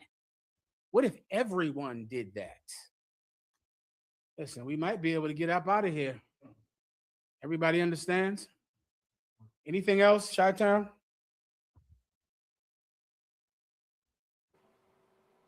So like if I may, one more. The book. This is the Book of Revelations. The question about the Book of Revelations, sir. Revelations 2 and 27 and 28. I just wanted a clear understanding of what Christ is talking about when he speaks about the morning star. If I could, I don't want. Solid. The Book of Revelation, chapter 2, verse 27. And he shall rule them with a rod of iron. As the vessel of a potter shall they be broken to shivers, even as I receive of my Father. Verse 28. And I will give him the morning star. Now, my question, sir, was that morning star that he's going to give is because it says a rod of iron, and I know like medieval weaponry. Is that referring to like the medieval weapon, the morning star, which is like a pole with a spiked mace, like it was a fierce weapon for breaking shields and breaking down personal barriers back in the medieval times? Or is that talking about glory that he's going to give to Christ? Is it talking about the glory that he's going to give to Christ? Or it's like, okay, come. It's a group. There's many precepts like that on the Bible where they shall be clothed with sunlight, clothed with moonlight, shining in the Bible denotes glory, fame. Everyone can see you. I'm giving you the morning star, which means everyone can see you. Everyone will see Christ. And when everyone sees someone, everyone follows what they can see, which is why all of you became drug dealers and Crips and Bloods, because it was on the radio. And it was on, and Gangster Disciples spread all over the planet because of rap music and because of movies, because of The Godfather and Scarface and mob movies. Now, all of you wanted to become gangsters because they had the morning star. They had the light. They had the shine on them. They were glorified. Jesus Christ is going to be glorified in this school and soon on the planet Earth. And everyone will want to be like him. You understand? Khan, sir. I just want to say one thing. In 2025, for everybody that's worshiping Christmas, this year they turned Santa Claus LGBTQ and he's an ICE agent. Shalakia, sir. Give him a hand. He's telling the truth on it. Santa Claus is an ICE agent and he's LGBT. I believe the brother has those stories tonight. The water, Chicago. Anything else? Yes, Toto?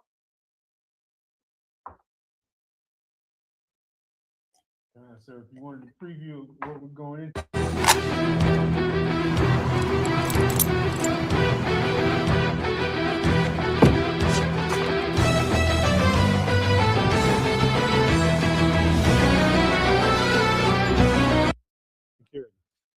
This video that the brother just played was released by the Department of Homeland Security.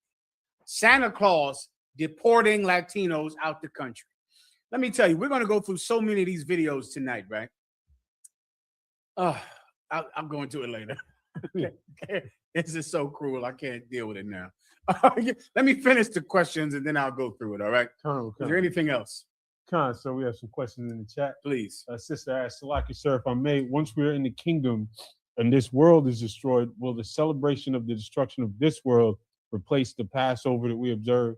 Oh, listen, replace it, sister. There's no precept saying that, but it would be absolutely apropos to how God does things for us to celebrate the destruction of our adversary today. So I can't guarantee it, but it is a beautiful thought. And we'll have to make the kingdom to see, won't we? We'll have to get there to find out. Is there anything else? Wow, sir. Sister had a question. Shalom, Lord Christ, General Salaki, sir, if I may. If a woman spots before Passover, but it didn't come all the way, how does the uncleanliness work? Like, would it be until sundown or 7 days? Okay, yeah, okay. That sometimes with your monthlies, they can be very, where it's not an actual period, like, you know, especially when you talk about the words like spotting, where it's not actually bleeding. So what you're going to have to do is get some in specific counsel from your camp leader. They can always call me at the time, and I'll work through the specifics of it to see whether or not it is an actual period or not. Everyone understands? Just get some counsel. If that happens to you, get some counsel. Someone, your camp leader can just call me, or the general can call me on the phone, and I'll go through it and advise them. All right? Good to go? Please, well, one more time on the chaser, please. If I could, whoever can hook this up for me. Mayan, you can handle that. What? Give me that. Just give me some chaser, please. Go ahead. Sir, America is burning. Asked Salakia out of one, if I may. When Paul was bitten by a snake in Acts, is that like today when we eat poison from these grocery stores? When Paul was bitten by a snake in Acts, is that the same as us buying poison? Is poison for sale in grocery stores? I think he's saying that, you know, the stuff that they have in eating food from the grocery store. No, that's not what that's talking about. That's not what that's talking about. All this is what that's talking about. When Paul said, "You shall eat poison and live," if that's what he means, is that what he's referring to? Okay, the way he's worded, I'm not sure if that's what he's talking about. But there is a precept where Paul said, "The snakes will bite you and you won't die. You will eat poison and live." Now, what Paul is actually speaking about there is not you buying, give me some broccoli, and you know broccoli is fake, and now you're scared of broccoli. That's what that's going into is more of a paranoia than what Paul is speaking about. What you first want to understand is you don't have to be afraid of the grocery store. That's it. Just go in there and get something to eat that's lawful. Don't be scared of everything you encounter in life. Fear belongs to God, not to broccoli. Don't be afraid of broccoli, all right? Everybody understands, all right? So now that I'm moving that off the table, what is Paul actually talking about? Paul was out speaking in strange cities. He was not eating his mother's food. He was going into cities where they wanted to what? Kill him. And he'd have to go into a house because this house invited him. He doesn't know them. The Christ said this, when y'all go out to teach, if a house invites you in to sleep in that house, go into that house. And if they are kind to you, leave them with your peace. If they are mean to you, wipe the dust from your feet and leave. So you'll have to go to people who you don't know enough to trust because you're out in some strange city, some strange country. Guess what? Sometimes somebody is going to slip something in your drink. Someone is going to try to poison you. Someone is going to try to kill you. Now, the thought of that alone will make you do what? Who asked the question? What city?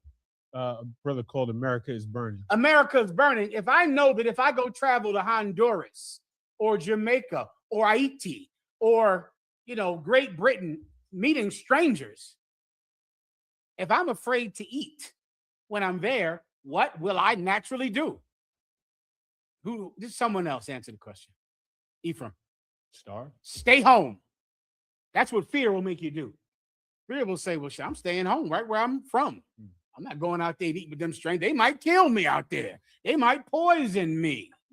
I might get bitten by a snake out there. God damn it, if I'm out there traveling, I'm sleeping sometimes where? Out in 2,000 years ago.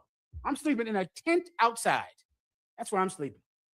Sleeping in my car. Sleeping today. Sleeping anywhere. If I was sleeping outside 3,000 years ago or 2,000 years ago, I might get bitten by a snake sleeping outside. The thought of me sleeping outside, knowing I will have to sleep outside some days, that thought will make me not go, which is what this precept is fighting in you. It's fighting your fear of traveling, the fear you have of leaving home. There is so many, for some of you are young, you've never left your block. You never left, the corner of your block. You don't know what it was like. When I was first traveling with Commanding General YAHANNA, brother, to New York, brother, my friends in the world were talking to me like I was a world traveler. I remember it specifically. I heard you be in New York now. I heard you be going up to New York City. Brother, I would look at them and go, damn, that's 2 hours away. They would talk about this like, brother, why? Because little James is sitting there right now in a wheelchair. Right now. Little James is there. Ask Ty Ward. He's sitting there. He's sitting there. I went to go see Ty Ward. I drive by and there is James in that wheelchair I left him in 95. Ooh, me going to New York was terrifying. Give me your burger. Everything all right?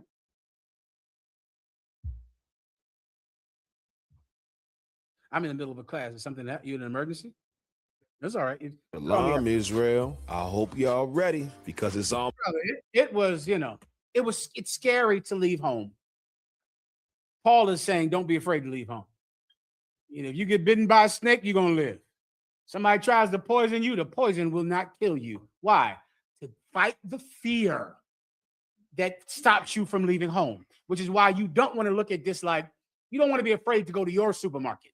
Because if you're afraid to go to the supermarket in your neighborhood, you are not going to the Dominican Republic. You're not going there. You are not going with Levi to Haiti. You can forget that. You're never going because you're afraid of broccoli at the corner store. So it's fighting that. That's the point of this precept. If I need to read it, tell me. If not, I'll move on. Go ahead. Another question. Tribe of Issachar asks, question, General, when we die in the truth, do our spirit in the following life know already that we're Israel, or do we start over not knowing who we are? If you die in the truth, does your spirit in a former life know that you're an Israelite? Okay. If you die in the truth, your spirit in a former life will know you're an Israelite. When they find out is up to the Most High God. Precept. Ye that are with me now, and the regeneration will sit on 12 thrones, ruling the 12 tribes of Israel. You are rewarded for what you do in a former life. The reason that you're in the truth now is because you were in the truth before. That's why you're here now. You understand? Think about what a miracle it is to find the truth. The truth is not something readily available to people. It's not like the Christian church.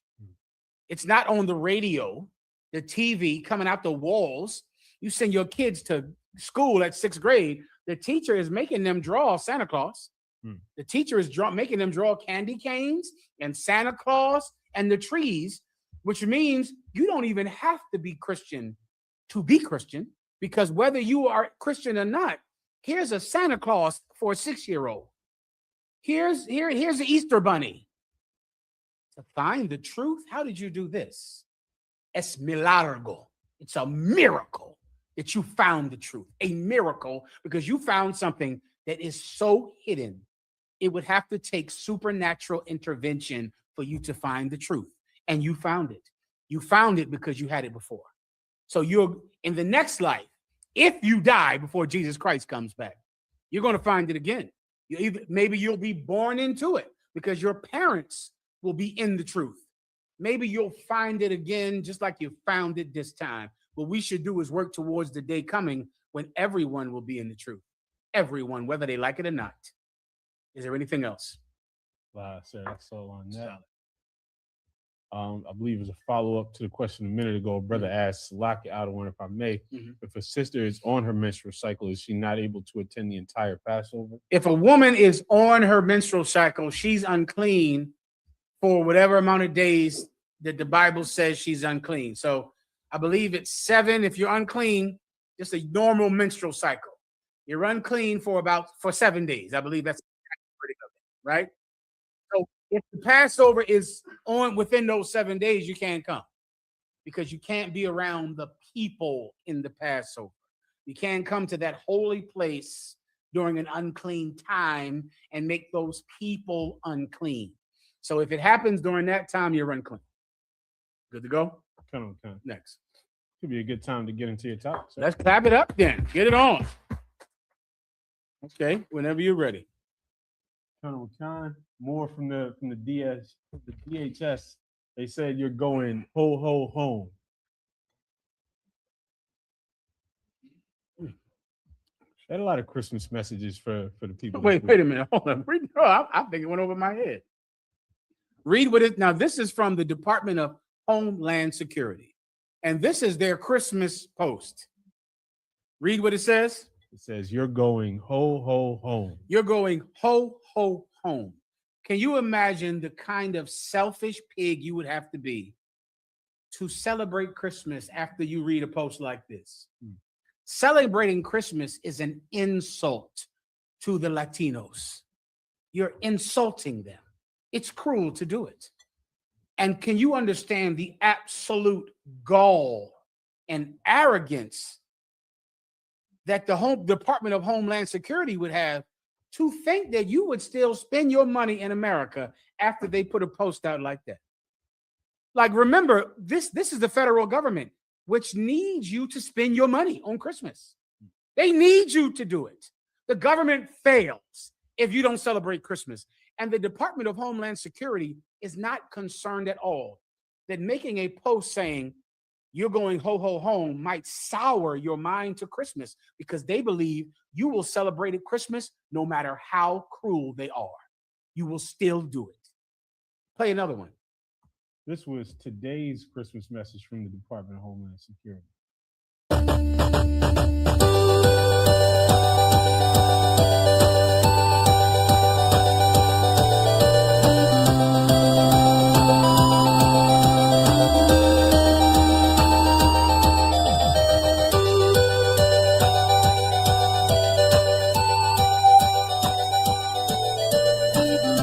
Sure if you can see it, but they're playing I'll Be Home for Christmas with an ICE deportation plane flying in the video. There's a precept in the Bible, right, that I remember for years I struggled to understand, right?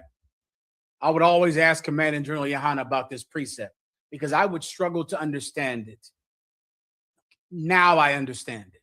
There's a precept where Jesus Christ was arrested. He was arrested by the Romans. The Romans knew he was innocent. Pontius Pilate washed his hands before he sentenced Christ to death to make sure everyone knows that his hands are free of the blood of this man. He knew Jesus Christ was innocent. He put him to death anyway. And the soldiers that took Jesus Christ beat him viciously. And then they stitched together a crown of thorns and took a crown of thorns and shoved it on his head.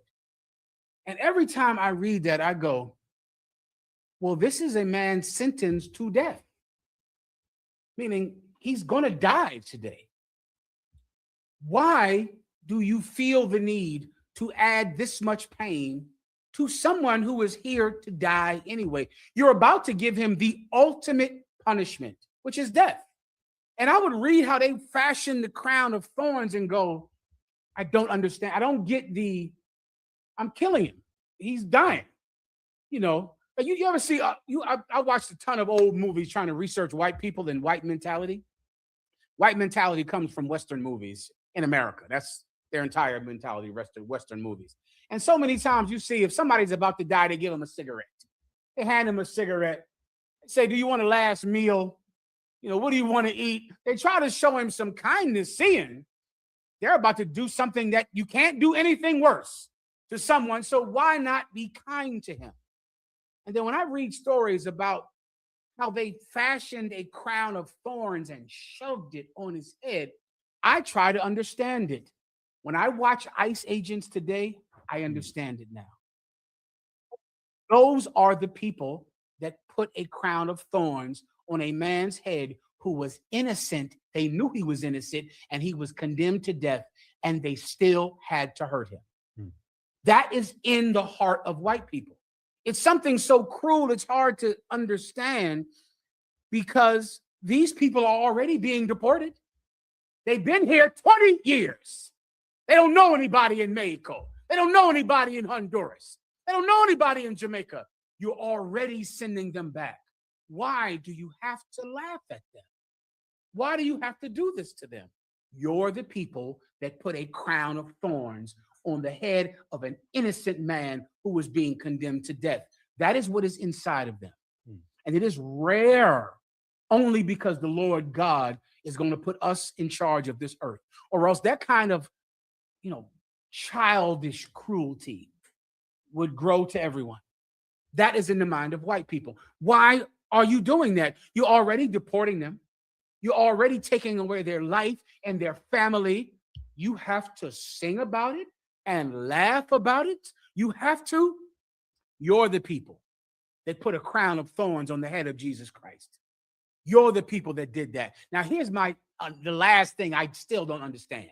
How do you still celebrate Christmas knowing this? How do you do it? How do you go out and run into a store and buy gifts and buy a fucking tree knowing that this is happening to someone? How do you do that? Knowing that not only were the Latinos treated like this currently, you know what they did to Eric Gardner. You know what they did to Freddie Gray. You know what they did to George Floyd. You're already arresting them. They're already going to jail. You have to strangle him. You can't just take the man to jail. He's going to jail. Jail is a terrible place to be. It's a horrible place to be. You're already doing something to him that is cruel already. It's not enough. It's not satisfying enough unless they can pierce your head with a crown of thorns. They can't just deport you. They can't simply arrest you. They have to punch you in the face. They have to kick you. They have to break your teeth before you go to jail, because there is a childish, immature cruelty like burning ants with a magnifying glass that white people have in their hearts. And that is why they can never be in charge. They can never rule anything again because they are cruel. They are cruel. Keep going. Kind of, sir. On that note. So told, I'm gonna get to know you better. this Christmas. And as we trim the tree, how much fun it's gonna be together. This Christmas. Let me tell you people out there something. Christmas carols are not gangster. It is not gangster to sing Christmas carols out. If you're singing Christmas carols, you're not gangster. If you're celebrating Christmas, you are not a gangster at all. You've been lying to everyone about being a gangster. It is not gangster to sing a Christmas carol. Your brothers called me this week about what's the name of the damn thing? Not a no gangster movement. Something where the streets are dead. Who knows about this? This is like, you know about the streets are dead?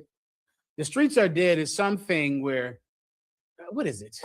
I don't know what it is. It's some type of thing where people who used to tell you to sell drugs and be a gangbanger are saying now, don't be a gangbanger. Am I wrong?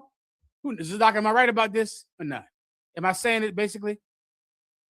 Now they're saying no. And so for some reason, people are upset about it because, of course, they used to live their entire life based on Snoop Dogg saying be a Crip and you should be a gangster and you should be in the gang. And they're sitting in jail because they listened to this idiot when he said to be a Crip, to be a Blood, to be a gangster disciple, to be a vice lord, a black disciple. They patterned their lives after this philosophy. And now, of course, now the rappers want to snitch out of both draw legs. They are saying, we don't believe in being a gangster, because now, of course, they're going to jail and it's time to snitch like Italians.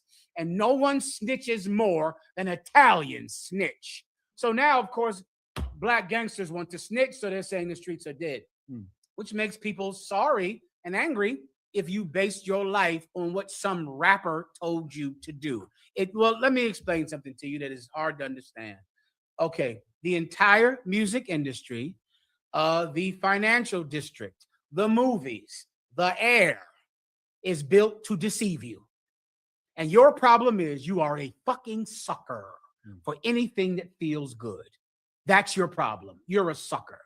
You're a sucker to everything. You know what Christmas actually is? Let me give you the true meaning of Christmas. Christmas is actually one day of happiness to a people that have no happiness in their life. That's what Christmas is. That's the true meaning of Christmas. That's it. Christmas becomes ultra important if you've been molested, if you grew up in foster care, if your mother hates you and you never knew your father, if you've been left, if you have children and the father is not in their life. Christmas becomes so intense because it is the drug that you've been allowed to take today. And if you don't get that drug, you're going to be more depressed. You need the drug. You need it. Christmas is a drug. And it's intense, and the desire is intense because everyday life is so miserable for you. Do you know what that means? If they want you to celebrate Christmas more, what will they have to do? Anyone want to blow my mind with the answer? Huh? They're going to have to make your life more terrible. Because the more terrible that life is, the more you will celebrate Christmas. Have you heard of scratch-offs? Have you heard of the lottery? Is that familiar to any one of you? Okay. Well, it's familiar to you because Black people, they will put their entire life on this dollar can get me out of the ghetto. I will scratch it. Lord, please. I dreamed about fish last night. Lord, please. I need to gamble. Say again? Sports betting, give him a hand. That, yes. It's like my life is terrible. What do I have? The Giants, the Knicks, the Eagles. Oh, are they going to win? Are they going to win? When the Eagles won the Super Bowl, I was surprised that my father's dead corpse did not get up out the grave and run down the street. That's what I thought. I said, if the Eagles win the Super Bowl, my father's dead corpse is going to run down Broad Street because this was all he cared about. Nothing else ever. And he died and it never happened. And all he thought about is the Eagles because my father died in his FedEx uniform at 63 years old, walking into FedEx every day to pick up boxes. What else did he have? Do you understand? That's it. Life has to be more terrible for you to celebrate Christmas. If they have any hope of you continuing Christmas traditions, they cannot give you a better life. They're going to have to make sure you get deported. They're going to have to make sure that they have programs that exalt white people and that belittle you. Because if you have every day is a holiday, then you won't care about Christmas. I pray you understand. Is there anything else? On the other side of that, this week, Captain Zaryak made some famous Christians No, I don't. that Christmas is not biblical. You celebrate Christmas? No, I don't celebrate Santa Claus. I celebrate Jesus Christ becoming That's a human idol worship. being. And he was born. That's what we celebrate. He just said he didn't celebrate Santa Claus. Christ wasn't born on December 25th. That's right. He You wasn't said born on that. December 25th. So that's idol worship. That's breaking the first commandment. Didn't Christ warn against the traditions of men? Yeah, warn against Mark the 7th chapter. The traditions of men you accept. Christ didn't accept the traditions of men.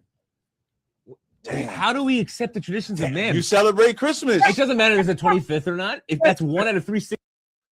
If you want to battle us, I'm going to send him right in there on you. That's what's going to happen. You're going to get a dose of that.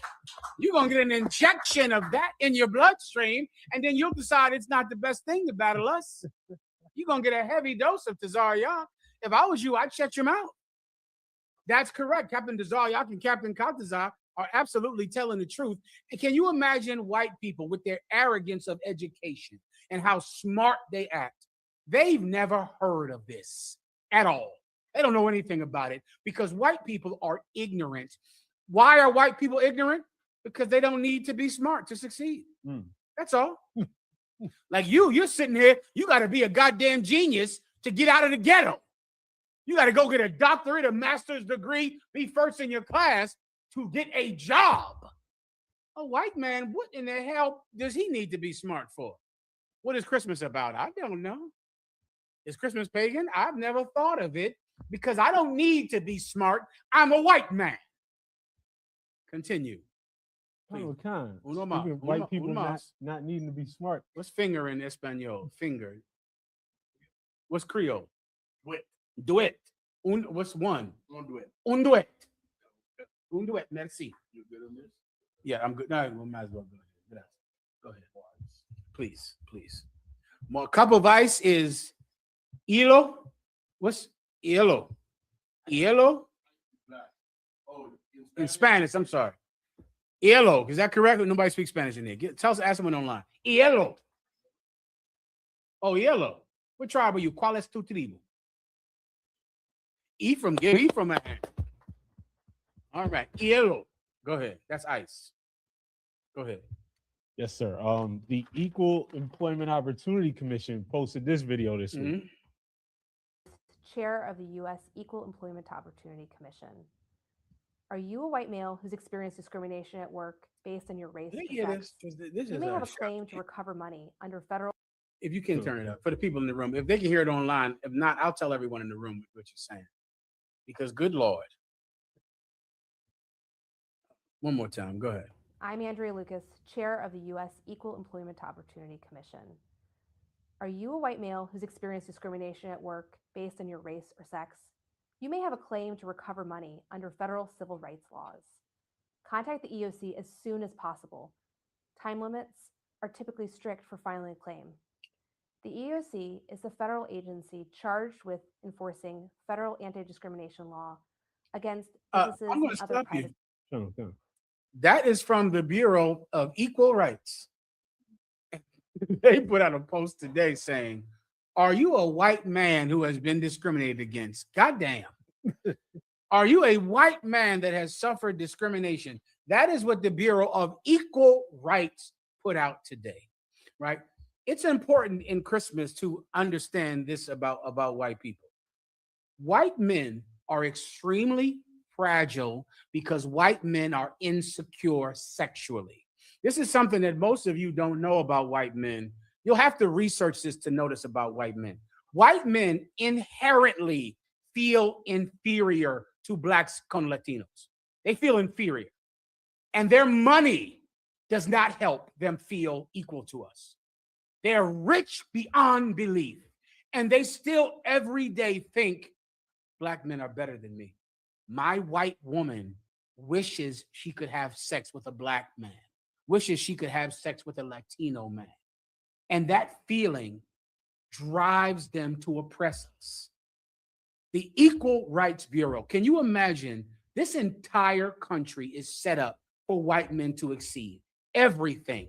The New Deal set up by Roosevelt was set up for white men to have jobs, to succeed, and to be able to pay for a home and a car with one salary. The New Deal.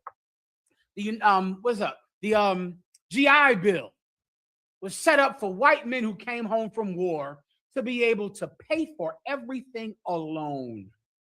The banking system, the housing system, every system in America. Black men were not allowed to get part of the New Deal. They were not allowed to have the GI Bill. They were barred from it. It was segregated. Everything, I mean, God damn it, for hundreds of years has been set up for white men to be rich. And guess what? It is not enough. Because in their heart, they feel inferior. This is all I'm trying to tell the Equal Rights Bureau. You could give every white man in America a job. His penis will still be small. It will not change that. They could all have jobs. They could all have all the jobs. Black men could do nothing but minimum wage jobs. White women will line up at the McDonald's to have sex with black and Latino men.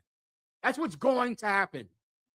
Money is irrelevant because white women desire black men.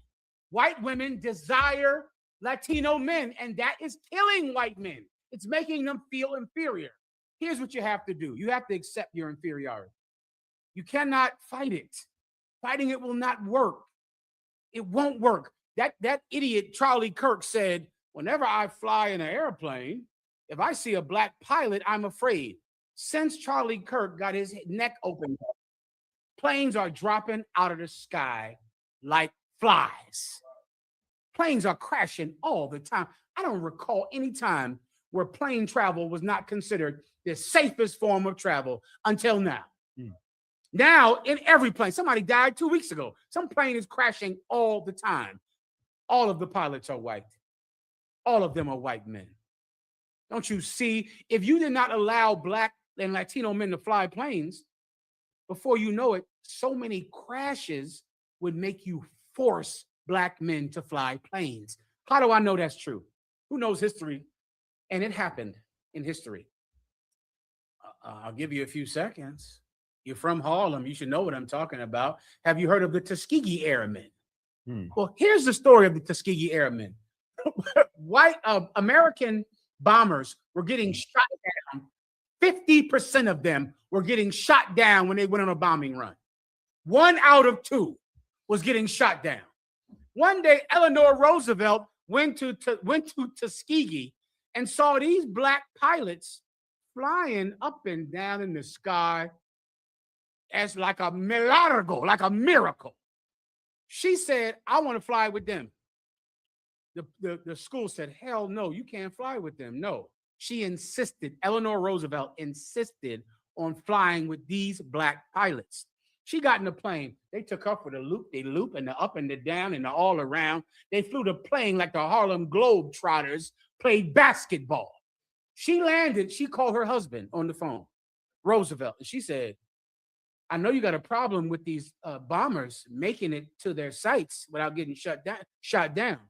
You need to let them fly escort on your bombers. This is a story. You can look it up in your phone. Raise your hand, though. They made a movie about that. He said his wife insisted. He said, okay. The Tuskegee Airmen began to fly escorts on these planes in a segregated military, because during World War II, the military was segregated. They were not supposed to be flying escorts on white bombers. She pushed it. Her husband said to do it. They allowed zero bombs shut down. They didn't want them to fly escort on those planes.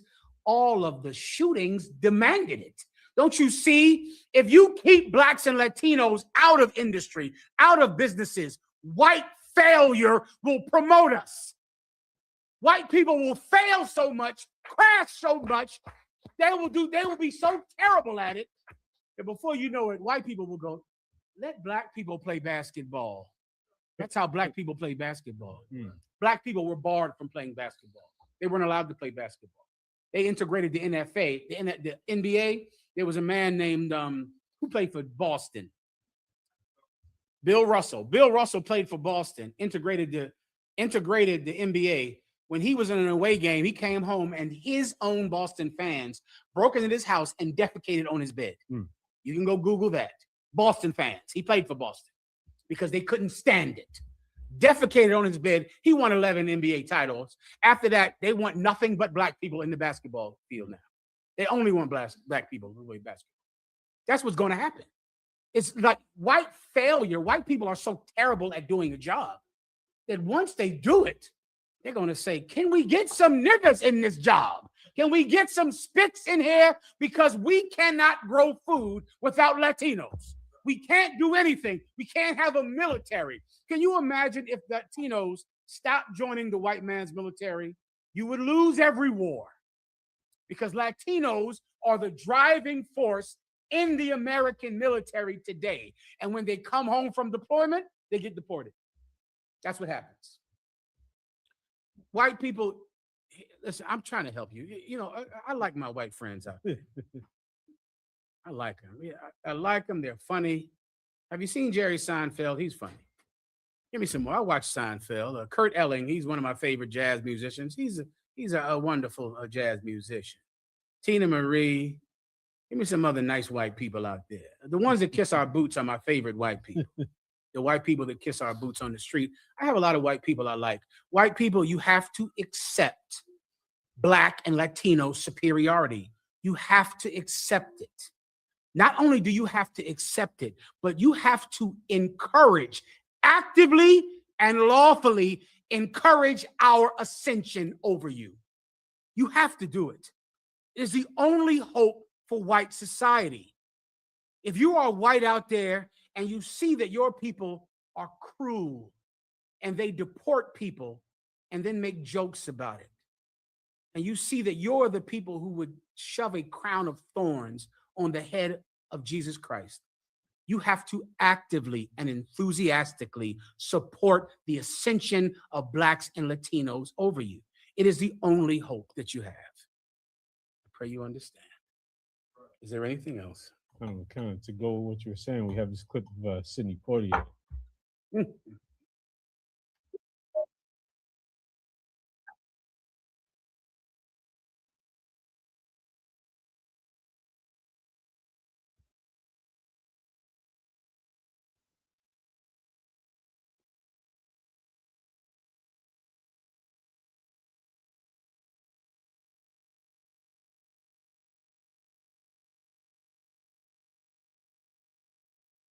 I got to stop you.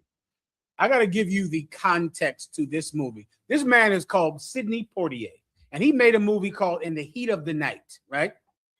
Which was a Philadelphia cop came to Mississippi or Alabama or something to solve a murder, right? Now, the context is this. Before this time, white people had never seen a strong and dignified Black person in a movie. White people have never seen it ever. There was another movie by, I sent you this video too. You don't have to pull it if you got it, but what's this? It was the other famous one that was before him with the deep voice, baritone cat. What's the cat? Old Man River. Before him, earlier than him. Earlier than him, he was a communist, and that coon that played baseball hated him. The comments are going to tell you. He sung Old Man River, right? Say, not Harry Belafonte, the one older than him. What is, oh my God, he's from Philadelphia. Say his name. Paul Robeson. Give her a hand. Paul Robeson. Paul Robeson made a movie where he was in prison and a white man beat him with a stick and he hit the white man and they cut it out the movie. And constantly, when directors would try to make a movie where a black person would physically defend himself, it was always cut out of the movie.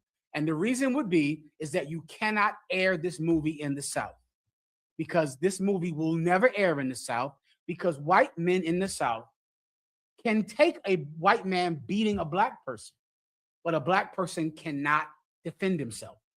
They would always cut this out of the movie. Always. Now, just remember that for the context, all right? Now go ahead and play. Well,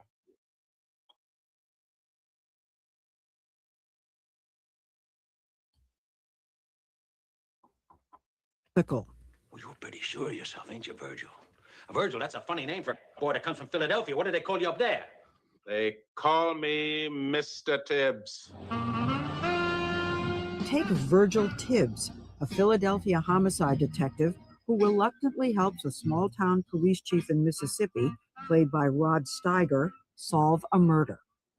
Why'd you two come here? To ask you about Mr. Colbert. But before signing on to play the role, Poitier asked the movie studio for a major script change to this scene. Was Mr. Colbert ever in this greenhouse, say last night about midnight? I said, if he slaps me, I'm going to slap him back. You will put on paper that the studio agrees that the film will be shown nowhere in the world with me standing there taking the slap. God, you had this written into the contract. That's right. You saw it. Well, I saw it. But what are you going to do about it? I don't know. And of course, it is one of the great, great moments in all of film, when you slap him back. Yes. I knew that I would have been insulting every black person in the world. Pause. Okay, brother, the hell while I was shot. Brother, listen, this movie, you gotta talk to your fathers about this, or your grandfathers. It's going to be very difficult for you to understand this. This was a revolution that this happened. Do you know what that means, however? If it's a revolution for you to just hit a white man back who has already hit you, do you understand what you have to do to make white people comfortable? You better absorb that. You know what? That scene when he said, they call me Mr. Tibbs, that is famous today. Why? Because to make a white man comfortable, he cannot refer to you as Mr. because it will absolutely make him feel uncomfortable. To have to say Mr. Tibbs, he will feel threatened by it and he will have to hang you because you want to be called Mr. Do you know how fragile that means they are? In the minds of white people, white men, they are used to a white man beating a black person, and a black person can put his hands up, can say, don't hit me. Jesus didn't want you to hit me. But that black man cannot hit him back, meaning the acceptable version of this movie would have been what? Who wants to blow my mind? What would have gotten no protest? What would have been accepted? Like, this is a good movie. Who knows? My aunt. If when that white man smacked him, if he said, I will not sink to your level, I will turn the other cheek. I will, when they go high, when they go low, I go high. White men would have said, well, this is a theater. This is cinema. This is beautiful. White people are so fragile in their inferiority that you have to be beaten to make them comfortable. You have to do it. Who knew this for a fact? Blow my mind, historians. Who knew white people? Who knew what you had to do to get civil rights? Who knew? Ephraim? Martin Luther King knew white people. He knew them.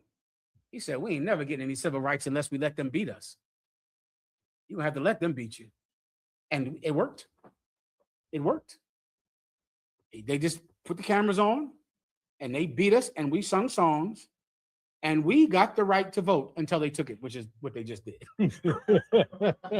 They just got rid of the right to vote and got rid of affirmative action. Donald Trump did it like last year. Affirmative action is illegal now. The Civil Rights Bill has been struck down now. But boy, listen, for 50 years, you was out there voting. You was out there enjoying civil rights. You would have never gotten civil rights if they would have considered you men, considered you equal, considered you men who could look them in their eye. The fact that Martin Luther King's movement worked should tell you who white people are. Doesn't that tell you something about them? Doesn't that make you say, well, for me to make white people comfortable, they have to beat me. I have to let them beat me. I can't stand up to them. When Sidney Poitier smacked him back, your grandfathers and grandmothers gasped. It was like oh my God, I've never seen this. Can I show you the other side now? This is the sad part. Sidney Poitier said on here, if I didn't smack him back, every black person's, their heart would be broken. If for years we've been watching movies where we get beat, what was that doing to our self-esteem? Our self-esteem, since the camera was moving, since silent movies was watching us be what? Snoop Dogg showed you, didn't he? Hang on the mistletoe. I'm going to let you know. What were we seeing? Say again? Sambos, y'all know? Minstrel shows, which was us being merry. That's what we were being. Merry. Like Snoop Dogg and Sambo and Stepin Fetchit. These are actual people who were Hollywood movie stars. Stepin Fetchit was a Hollywood movie star, right? They need you to be merry for them to be comfortable. They need you to smile. Remember, anger is for free men. They need you. Merry Christmas. Happy Christmas. Hang on the mistletoe. That merriment makes white men feel manly because you're merry, not angry. That's why you have to be happy today, because white men with very tiny penises are insecure at your existence. They see you walking down the street and their money doesn't make them feel manly. Can I blow your mind with one thing? We aren't prepared for this, but do this for me. What is the man that owns Kent Pole? What's the thing with the chair? Barstool. Dave Portnoy. Dave Portnoy. Give me Dave Portnoy and the reason that he stands on tippy toes in pictures. Now, this is a real thing. Dave Portnoy, someone Google on your phone how much money Dave Portnoy has. Someone look it up on your phone. Whoever has a phone, Google it. Oh, I think you're right, but let's get the actual number. How much money does Dave Portnoy have? And give me a picture with him on his tippy toes. Estimated in the hundreds of millions. Dave Portnoy has hundreds of millions of dollars. Most of your podcasts you watch are owned by Barstool. Barstool owns virtually every podcast, right? He has hundreds of millions of dollars. You have his tippy toes? Come on. There's a whole bunch of pictures. Yeah, you give me the reason he stands on tippy toes, right? You have one? Put one big screen and then they can go look it up on their own. If you have a video of him talking about it, that's even better. You see that picture right there? Show him his feet. You see that? Right there. Dave Portnoy, who has hundreds of millions of dollars, on every picture he takes, he stands on his tippy toes, on every last one. He's been asked about this. They say, Dave, why in the hell do you have to stand on your tippy toes on every, show the feet. Do you have to stand on your tiptoes, standing on tippy toes, on every picture? Do you have the video where they asked him about it? He's going to find it for you. This was his answer. I have to, because he is so short that he feels emasculated when he stands next to people who are taller. Do you know how much money he has compared to the people in that picture? Hundreds of millions of dollars.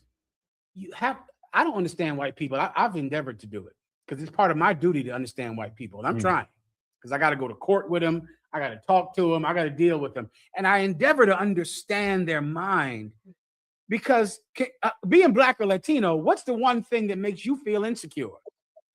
Not having enough money, right? Not having enough money is what Black and Latino men are constantly obsessed with. That I need more money to pay these bills, need more money to send these kids to a better school, need more money to give to my wife. In your mind, you think, if I had hundreds of millions of dollars, I'd be fine. And you would be fine because your penis is well suited to the job. His is not. He's on his tippy toes because he is still insecure. He still feels small, no matter how much money he has. That's why the Equal Rights Bureau has to put out a post saying, are you a white man that is feeling oppressed? We'll help you. We'll do everything to make life easier for you so that you don't hang Black people. We're going to deport all the Latinos so you don't hang them, so you don't kill them, because we know that you feel so tiny that you're going to hurt Black and Latino men to satisfy your insecurity. You have anything? I find that you can just Google video showing him live on air and he's still standing on his. Yeah. Oh, Jesus.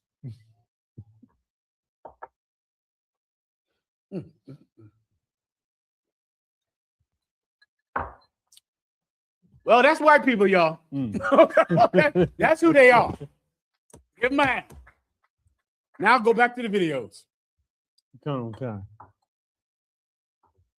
So then, of course, we had J.D. Vance. In the United States of America, you don't have to apologize for being white anymore.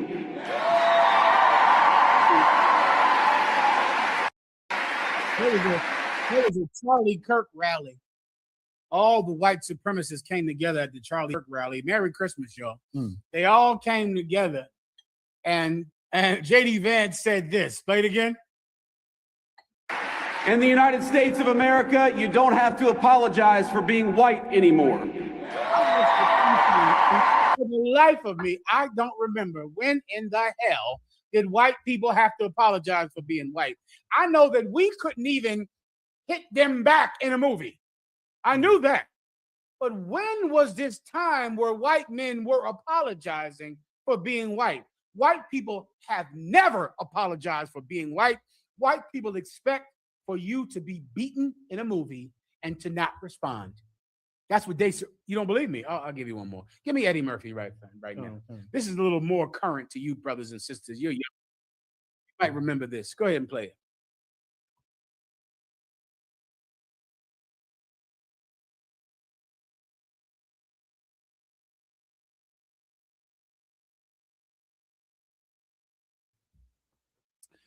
I'll give you some context. Eddie Murphy made his films in the 1980s, not in the 70s, in the 80s. In the 80s, Eddie Murphy made a film called 48 Hours, where he walked into a bar with a badge. And he said, this is your worst nightmare, a nigger with a badge. That scene it blew your mind. It became so famous.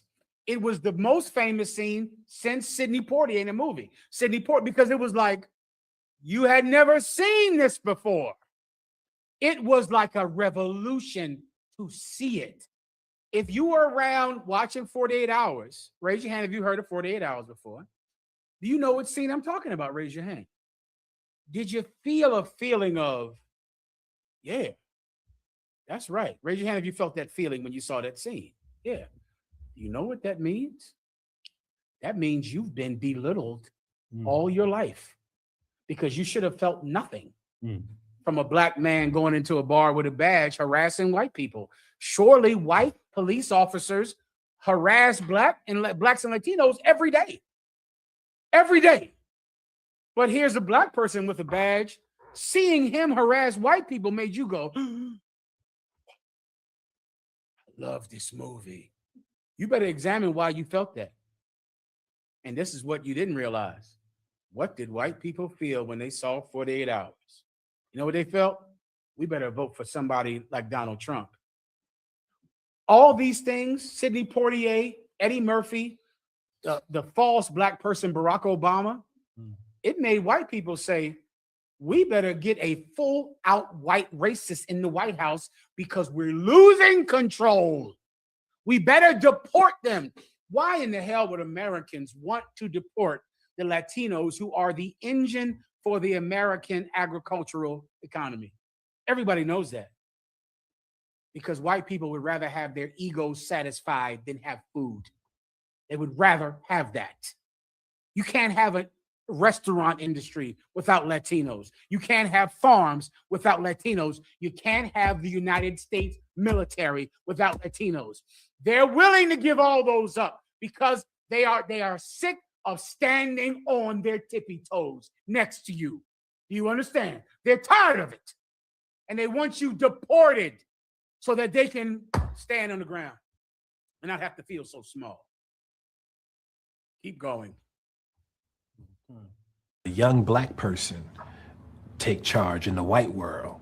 They'd never seen that in the movies in Hollywood. It was like, you know, I was a kid, and usually that the black actors would play sidekick roles, you know. In mainstream films, if a black actor got into the mainstream movies, he was a sidekick. And I was I bucked that trend. It was like, you know, I'm casted as a sidekick, but you 48 hours, it's like I'm supposed to be the sidekick, but the hero can't do his job unless, like, every other scene he's like, what do we do next, convict? Now what's our next move, convict? Now where do we go? So it's like, I'm like, and they had never seen that. And it's not like we sat down and said, hey, we're going to flip the script. That's just how, you know, Providence, it just worked out like that. Well, Providence is a atheist way of saying God did it. I don't think Eddie Murphy realized how white people were going to feel when they saw that. White people decided they better vote for Donald Trump. They better do something, and they better deport you. They better get rid of you. They better cancel affirmative action. They better get you out of colleges, out of the military, out of any position of power, because they have to stand on their tiptoes around you. Levi. You know, that feeling is so alive today. The most recent movie I could think about, which made black people so happy, was Django. Give him a hand. How did I forget? I watched Django. I usually don't never watch a black movie. I watched Django, and I felt it. I love that movie. I remember feeling the feeling of, ooh, he beat that white man. It made me feel so warm inside to see him beat that white man in Django. Go ahead. Yeah, I mean, it was a beautiful scene. And you're right. You know what I didn't realize at the time is that movie what white people would think when they saw it. Like, it's almost like this. If you are feeling a sense of self-esteem, white people are feeling belittled, and they're going to do something about it. White people are feeling belittled. Speaking of the tribe of Ephraim, get his sister a hand, Ephraim right here a hand. White people heard that Bad Bunny is going to be at that Super Bowl lot. They can't handle that. It is killing them. It's killing them that there's going to be a Puerto Rican, Boricua, on that stage speaking Spanish. It's going to kill them. They're going to have to stand on their tiptoes around Bad Bunny. They can't do it. And you have to remember that when it comes to white people, to understand them, to know their reaction. Now, how do you fix it? White people have to accept their inferiority to Latinos. They have to do it. You have to accept it. It's like, can I give you an example? We accepted it for 200 years. It's something you can learn to accept, right? When did white people love black people? Who knows? During the time of Step and Fetch It. During the time, listen, black people were so popular in the 40s and the 30s that they would just draw your picture on a box of food and it would sell. They made Uncle Ben's rice. And that thing was selling off the table. Aunt Jemima, raise your hand, but Aunt Jemima. Do you understand what the sense of love that Black people had in the hearts of white people? You want beautiful hot cakes dripping with butter and syrup? Aunt your mama makes them. Uncle Ben, this is sure enough and good. Black people were the number ones ad campaign faces because they loved us because we all smiled and were merry, all of us. But how did we feel inside? Yeah, it was terrible for us. It was good for them. Christmas is designed and pushed so that you can be exactly what white people are comfortable with. You a smiling, happy slave. Someone who is not angry about their treatment, not angry about their place in life that they've been forced into, but merry because it's Christmas. Keep going. Then we had this clip from Bill Cosby. This is the point I just made. Please.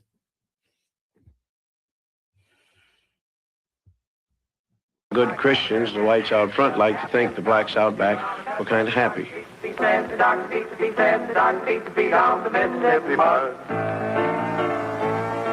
Uncle Tom's Cabin was one of the first movies made that tried to say anything about black people.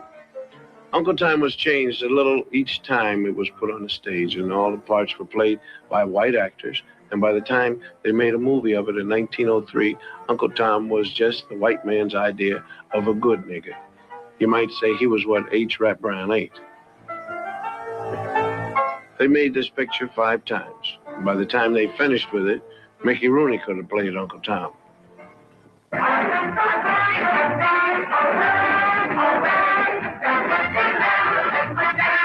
Minstrel shows started as the black man's entertainment for himself and the plantation owners. When they were filmed, though, they were done by a white cast. You figure that out. They were done as sort of a joke, and the black entertainer couldn't even get a job making fun of himself. The first really vicious anti-Negro film was called The Birth of a Nation, and it was a honey. And the second worst thing about it was that technically in 1918 it was the best movie that had ever been made.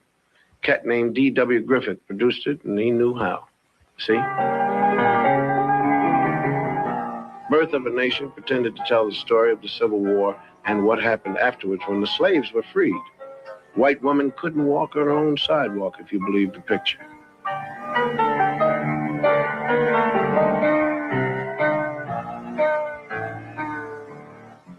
In the South, Negroes got the right to vote, and the movie showed black vote collectors refusing to accept white votes, and black people sneaking in extra votes. And if these black bad guys don't look very bad to you, it's probably because they were white actors wearing burnt cork. Negro legislators took over in the South, and in the film they were made to look like apes. And this was the movie version of how it looked in the Southern state legislature. They drank whiskey, they ate chicken with their hands in the State House, and they put their feet up on the table with the shoes off. And of course, they passed all sorts of crazy laws according to the film, like anybody could marry anybody they wanted to.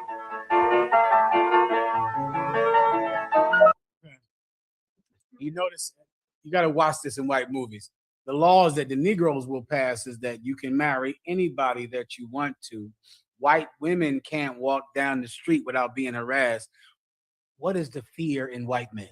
What is the thing that is driving them crazy, Ephraim? That they're going to lose their women. That they're going to lose their women to us. It is why all of these lynchings on the wall, I think virtually everyone is from a white woman that said some black man tried to talk to her, including the death of Emmett Till. It is the primary fear in white men. It's because a white penis is just a terrible thing. And give sisters a hand, because sisters don't want white men, and give them a hand for that. Black women don't want white men. The problem is white women don't want white men either. And that is the problem. If you white women would start to be with white men more, then maybe they wouldn't be so afraid of blacks and Latinos. It's a terrible thing. But listen, I can't help you with that, white man. What you have to do is accept our superiority and enthusiastically support our ascension. You have to do it. Mayan.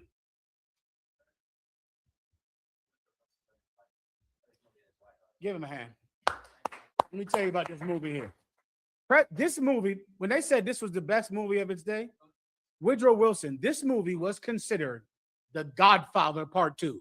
It was the best movie ever. President Woodrow Wilson brought the director to the White House because it was considered the greatest movie in history about the formation of the Ku Klux Klan. It was the greatest movie ever because it so satisfied white people's insecurity. Why is this important on Christmas? Because the Christmas spirit is to make you the kind of nigger that makes white people comfortable, the kind of spick that makes white people comfortable, someone that just will do whatever they want, shut their mouth, never complain. They need you to be merry. They need you to be merry on Christmas for white men to not feel threatened by you. Anger is the freedom that a free man can enjoy. You can enjoy the freedom of anger, that you're allowed to be angry. Isn't everyone else? Isn't everyone allowed the full scope of their emotions? Everyone can have emotions. You can be happy. You can be sad. You can be depressed on some days. You're a human being. You have the right and the space for every emotion. Free men are the only people allowed to be angry. Free men. White men don't want you to be angry. They want you to have a merry Christmas. Continue. Concert. So of course, J.D. Vance himself doesn't have a white wife. Here we go. You remember J.D. Vance? We played him earlier where he said, we don't have to apologize for being white anymore. J.D. Vance, have you seen his wife? She's a Hindu. She's a snake eater, which is what General Yana would call her back in the day. A snake. That's an old UPK phrase. I don't know if y'all heard that. And the truth, it was a time when if you were East Indian, they called you a snake eater because there was a practice where East Indians would have a flute and they would go, a snake would come up out of a basket. They'd grab him and eat him. So snake eaters is an old UPK term. I'm sure it's not acceptable anymore in polite society. Ephraim? Did you see the back and forth he had with Nick Fuentes? I did not. So Nick Fuentes called his wife some other slur. Is that right? And he replied and told Nick Fuentes to eat feces. And then Nick Fuentes replied back and basically said, no, I don't want to come to a dinner cooked by your wife.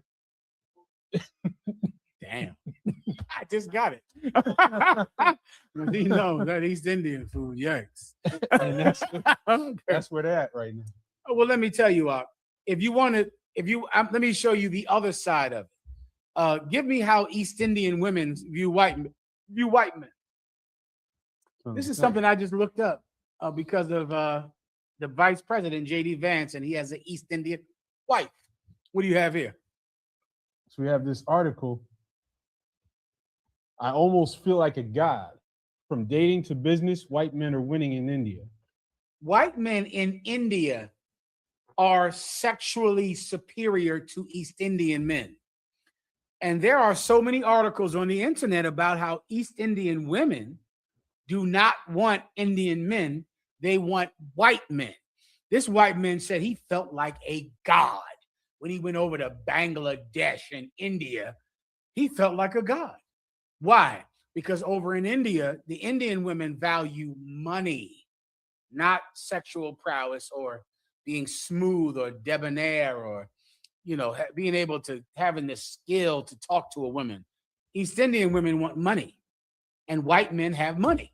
And because they have money, they are considered superior to Indian men, which is why J.D. Vance was able to finally get some tail. Otherwise, he would have gotten none.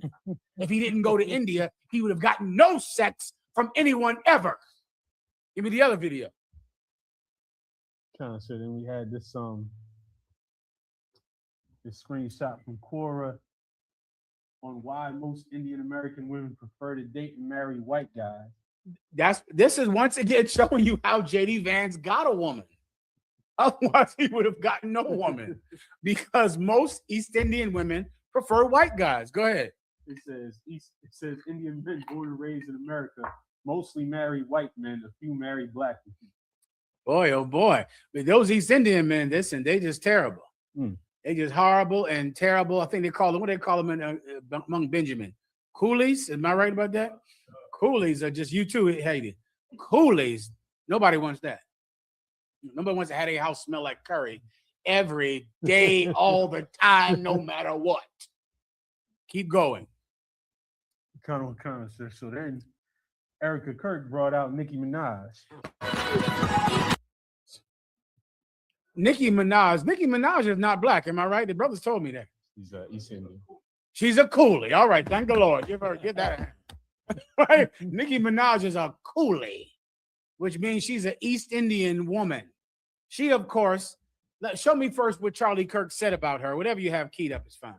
But then show me what she was at that Charlie Kirk rally where JD Vance said, finally, white men don't have to apologize for being white, which has never happened. And they've never done. And no one has ever required of them.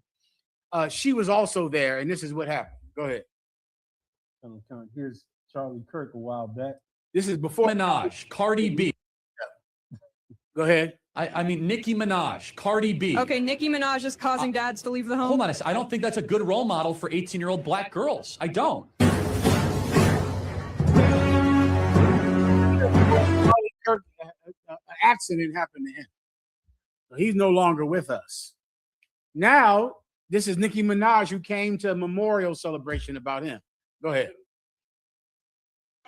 You have amazing role models like our handsome, dashing president.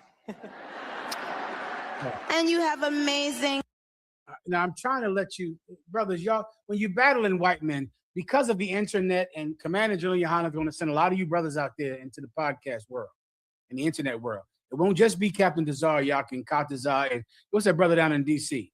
Kazak Ahmad. God damn it, he's doing God's work. Kazak Ahmad. Who else? Barack out there in D.C. What's his name? Barack? Barack in D.C. Give him a hand. Say again. Saba one out there in California. The other one in California. The one with authentic black truth. The Wall Gabar, give him a hand. Who else am I missing? Oh, so the Daiwan. Say again. Gadawan. Gadawan. Got right. Gadawan. And check across the table. There are so many brothers out. Listen, Commander General YAHANNA is going to send you the podcast out to give them a dose of what will fix them, of what will heal them of their sickness. As you're battling white men, let this be on the back of your mind, fueling everything you say. They feel inferior to you sexually. Mm-hmm. It's sexual. It's like a penis size. It's penis envy. That's the whole thing. Nicki Minaj said specifically, a good role model. Now remember, Nicki Minaj knows that Charlie Kirk said she's a terrible role model. She knows that. That's why she used the term role model. Because Charlie Kirk said Nicki Minaj is a terrible role model for black girls. She specifically said, we have an excellent role model in what? In our handsome. Handsome. What's the other word she used besides handsome? Dashing Donald Trump. Why is Nicki Minaj using, he's the president. Why is she talking about him like she's going to date him? Because Nicki Minaj knows white people. And she knows that really the way that you make white men comfortable is to make them think that they could ever sexually satisfy a black woman. And they could never do it. They couldn't. Which is why she didn't say intelligent. She didn't say he's a great leader. She didn't say he's wonderful with the economy. She said he's handsome and dashing. And I hope that bitch Melania sees that, because Melania's husband is someone who chases whores. That's it. Otherwise, who in the hell says a president is handsome? Who in the hell has ever said that in the history of presidency? Said that He's so oh, I forgot one. John F. Kennedy. That's what Marilyn Monroe said. Happy birthday, Mr. President. Come get some of this tail, because he was another one who was a whoremonger. You got a whoremonger in the White House. A literal whoremonger, which means he sells whores, him and Jeffrey Epstein. I got to celebrate Christmas. I got to have a Merry Christmas. You got a whoremonger in the White House. Who knows he's a whoremonger? Nicki Minaj. Mr. President, you're so handsome. You're so dashing. Exactly. Give her a hand. She thinks she wants to have sex with Donald Trump. She doesn't. She does not want to have sex with Donald Trump, but she knows he stands on his tiptoes. She knows Donald Trump needs to hear things like that. That's how you fool him, to make him think that he could ever compete sexually with a black con Latino man. He can't. When you're battling white people, make sure you remember that, because that's how you hurt them. And the key when you're in a battle is to find hypocrisy to hurt them. You want to hurt their feelings. You want to hurt them in a place where it's like, that stung. That hit me right in my heart. You want to hit a white man in his heart, hit him there. Hit him there. Anything else? Con. Believe that's it. Please, Benjamin. Microphone, you might need it, I'm assuming. Oh, solid, nice and loud. There was a report saying Caroline Levitt, you know, who's the secretary in the White House, right? Mm-hmm. She used to dress like a whore all the time until Donald Trump came in there, because she knows he's a whoremonger. She covered up all the time now. She better not covered up, you know, when Trump is doing. If she don't want Donald Trump trying to have sex with her and falling asleep in the middle of it, she better put some clothes on. He cannot finish, but he's dumb enough to try. He's going to fall asleep while he gets your bra off. While he's struggling with that bra, he's going to fall asleep. While he's trying to struggle with your bra strap, he'll be asleep in the middle of that. Is there anything else? She already got a 60-something-year-old husband. How did I forget that? Her husband right now is 60, which means she can just lie to him and tell him they had sex. She can just say, "Oh, you were good last night." He's like, "Really? All right. Thank you." she just tell him whatever she wants. He don't know. Is there anything else? Let's get on to I gotta move. It's 8:09. We're way past the time. Where's Cross the Line? They'll be here. Okay, so let me know. I'm gonna wrap it now. Let me get into Christmas real fast. Tap it up. Let's go to Christmas as fast as we can. All right. Go ahead. One more message from the Department of Homeland Security.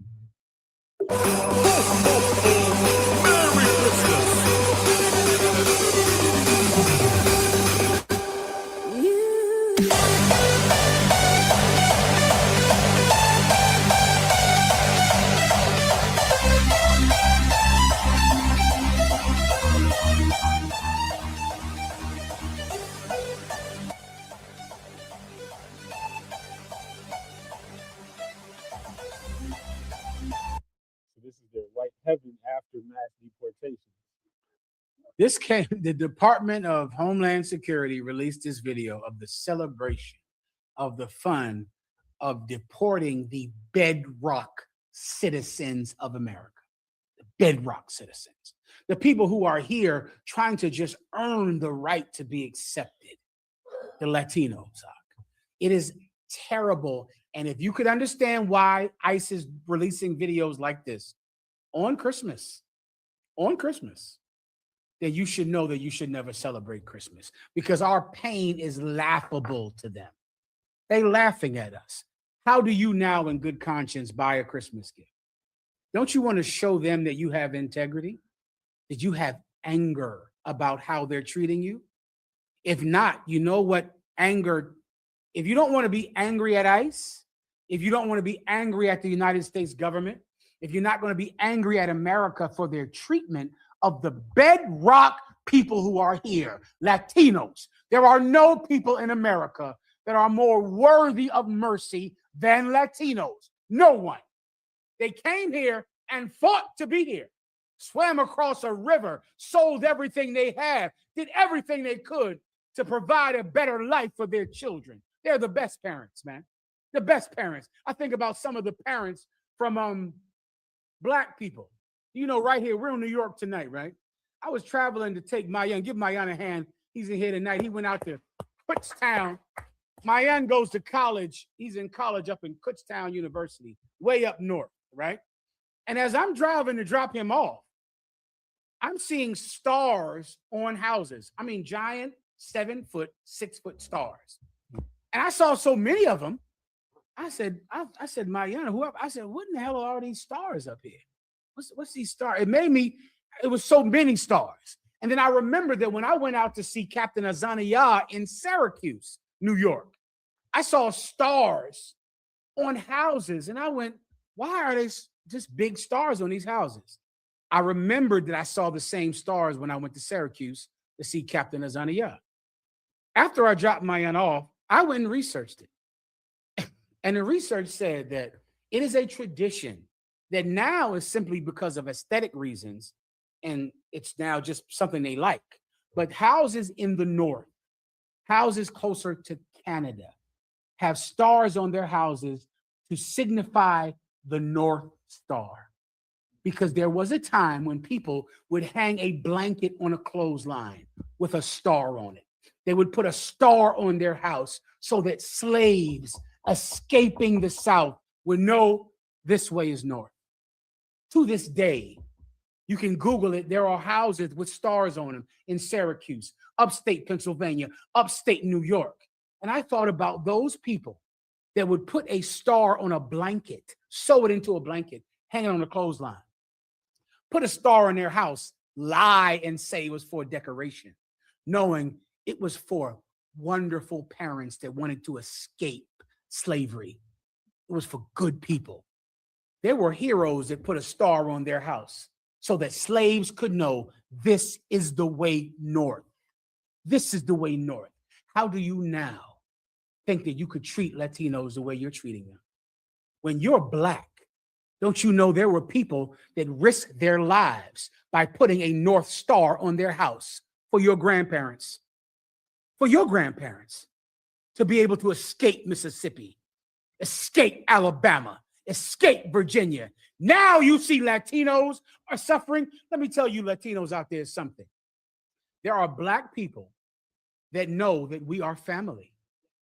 And let me tell you, we're going to be the heroes of today. You know what the cure for all this? ICE is taking people away in planes. ICE is laughing about deporting people. What is the solution to the immigration attack that Latinos are going through? What's the solution to ICE agents destroying families? The tribe of Judah, give me the answer. You better fucking know it. The Underground Railroad. You want to say that, Washington? That's the solution. The Underground Railroad. That's the solution. This is what we're going to do for Latinos. We're going to do for them what was done for us. We're going to make an underground railroad for Latinos to come this way. Come here. Come here. Right now, people will hate us for doing it. Later on, they'll call us heroes. Later on, they'll make documentaries about the people that stood by the side of Latinos in their time of trouble. They'll make movies about you later. There'll be a tour through all the homes that help Latinos not be deported. There'll be movies they'll make about you. Some historian will say, this brother helped Latinos in his house. This sister married this Latino man. This brother married this Latino woman. This school was a safe haven for Latinos when they were in trouble. This cure for the cruelty of white people, for the people that would shove a crown of thorns on the head of a condemned man, is the Underground Railroad. If you don't know about it, you're going to see it. I pray you understand. You're going to see it. Mayan.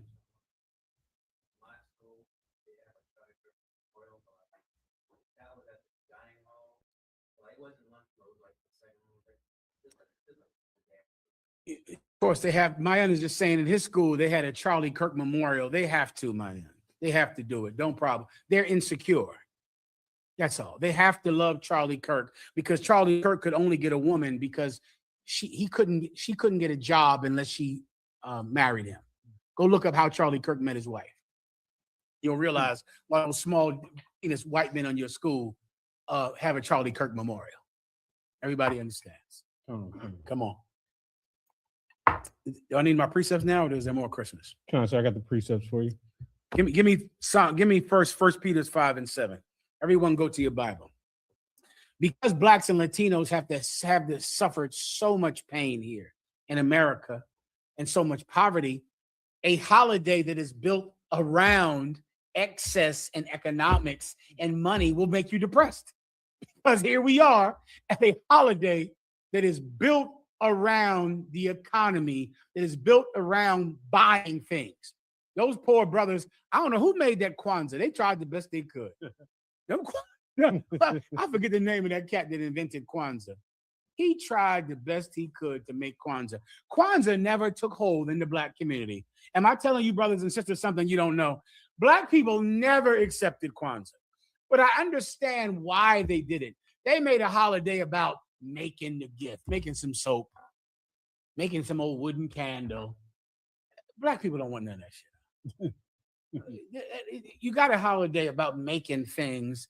I get why you did it, because you knew that Christmas was materialistic. You said, let's make Kwanzaa where we can carve a wooden candle, pretend it's Hanukkah, and have gifts that you have to make. So then you get a gift full of a bar of made soap and all of this garbage, and you go, what in the hell is this? I want an Xbox. And nobody, because of that, Kwanzaa never was fully accepted by black people. But I understand. You see that black people are depressed every Christmas, depressed, because it's a materialistic holiday and we are poor. Well, you have to fight depression. What you want to say, Warrior?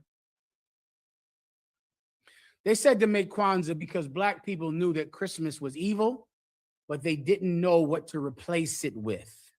So they invented something to replace it with. Kwanzaa is nothing, and it's not something that could replace Christmas. You should not replace Christmas. You should just take your high holy day. Your high holy day during this time of year is Hanukkah. You know what that is? That's what we celebrate. We're not trying to replace Christmas or to pacify your Christmas urge. We're just having Hanukkah like we would if you never heard of Christmas. You understand? Give him a hand. Clap it up. Now I owe somebody some money. I forgot to bring my money. Send me the goddamn cash app so I can get you some money tonight. How's a hob? All right, go ahead. Come on. 1 Peter chapter 5 and verse 7. Casting all your care upon him. Read that again. Casting all your care upon him. Let me tell you, Christmas night makes you think about all of your cares. What's another word for cares? Worries. Oh, you're worried about your bills. You worried about this, thinking about Christmas. How many couples out there are arguing tonight about how they maxed out their credit cards for Christmas? About how they spent money they don't have for Christmas. Christmas makes you, it highlights your worries, your cares. Here is the benefit of being in the truth, which you will understand once you embrace it. Read that part again. Come. Casting all your care upon him. Casting. During Christmas time, during this time of depression, we throw all of our worries on the Most High God. We're not going to be worrying about Xboxes and satisfying some Christmas demon. We're going to give him our worries. Let him handle it. That's where depression comes from, which is what you have to understand for Christmas time. If you cannot be angry at white people, if you cannot be angry at the oppression that white people have put on your people, that has made a path for white men's success to be an escalator up and you to constantly be sent to the bottom. If I can't be angry at them, then I will have to turn my anger inward. By definition, what is anger turned inwardly? I got my books back there, all my psychology books right in the back. If I have to pull them out, I will. Go get them for me, one of y'all. Give me my bag. Mayan, give me that bag out in the back. Levi, you get your question. You want to say something now? Answer the question. Self-hatred. Self-hatred. If I cannot hate white people when they have constantly, for hundreds of years in every country oppress me, then who will I have to hate? Christmas time, I'll have to hate myself. Oh, this is why I have to carry all of these here. This is too much to be carrying around. But this is, I believe, the night you're going to need this. There's a thing called seasonal depression. You should all look it up, right? Seasonal depression. And seasonal depression is so strong during Christmas and New Year's, because that is when you will do an assessment of your life. And you will look at your life and go, could I buy my kids the Christmas gifts? Hell, could I even see my kids? A lot of you brothers, you can't even see your children. Oh my God, the weight of it, the pain of it. A lot of you children, you're saying, it's Christmas and my dad didn't even call. He didn't even come see me. He got me nothing. I go to school, and what are they going to ask you in school? Who knows? The Doc Mayan, what do they ask you in school after Christmas? What did you get for Christmas? And then if you're poor and in the world, you'll say, nothing. Or you'll have to do which is what everybody does. Who knows? Just lie. Just say, oh, I got the bicycle, the Xbox. Oh, my tree was big and full. You don't have the integrity that brothers in the truth to say, I don't celebrate Christmas at all. Think about how much stronger that is. Instead of saying, I got the same things you got. I got everything you got. I'm not poor. Think about the integrity it takes to go, Christmas? I'm grown. I don't believe in no Santa Claus. You got something? You celebrate Christmas? That ain't gangster. What'd you do? Sing songs under a fucking mistletoe and a stocking? You don't even have the manhood to be able to do that. So what do? What'd you get for Christmas? I got the same thing you got. Your friend goes, let me see it. You ain't get shit. You ain't get nothing because you're poor. And now you got to lie because, of course, you got to come to school, what? With all your Christmas stuff on. With the new sneakers and the new jacket that you don't have because you're poor. Why are you poor? Because your grandfather couldn't get the GI Bill. Because your father couldn't be a part of the New Deal. Because the banking system and the real estate system made sure your parents were poor. But now you have to go to school and tell everyone you have nothing at all. You're going to be depressed every year this time of year. Here's something you need. Managing your emotions. You're going to need this right here. To manage your emotions, because you're going to have feelings of insecurity about your poverty, about your family. They're going to tell you about what they did with their father. What'd you do with yours? Nothing. You don't even know who he is. You don't know who your father is. Well, my dad took me to the seat of Santa Claus. What'd your dad do? I'm going to fight you now and punch you in the face because that's how I what? That's how I manage my emotions. You ask me about my dad and what I got for Christmas, I'm punching you in the face and fighting because I use violence to manage my seasonal depression. Oh, you're not going to see this? You're going to see this all the time. You're going to commit suicide this time of year. Someone you know is going to commit suicide. They're going to shoot themselves. They're going to kill themselves. Why? Because that's how they manage these Christmas feelings with violence. Because if I cannot hate white people, I will hate myself. That is what anger turned inwardly becomes depression. What do I do with it? You got to learn how to handle it. You got to fight. You got to learn how to manage your emotions. You got to learn how to do it. Keep going. Casting all your care upon him. What do I do instead? I cast all my cares upon the Lord. I'm not caring about all of this Christmas nonsense, all of this thing I need to have. You women, I'm sure are you afraid to go to work to tell everyone you didn't get a car for Christmas? You didn't get the car with the bow on it. You know what I'm talking about? You ever seen that on the commercials when they have the big car with the bow on the effing car? There's a bow on the car. Or the Zales commercial. That's the rough one. When would you get? Oh, celebrate the moment. You get the ring. You open up the ring and, well, baby, the last gift is for you. Oh, man. If she walks into the job with a wedding ring that she got for Christmas, or she got a car, what'd you get? Nothing. Time to kill yourself? No. You shouldn't kill yourself. What should you do? Anger management. You're gonna have to manage that anger. You're gonna have to find a way to fight, or else you're gonna turn that anger into yourself, and you're gonna hate your husband because he didn't get the New Deal under Roosevelt.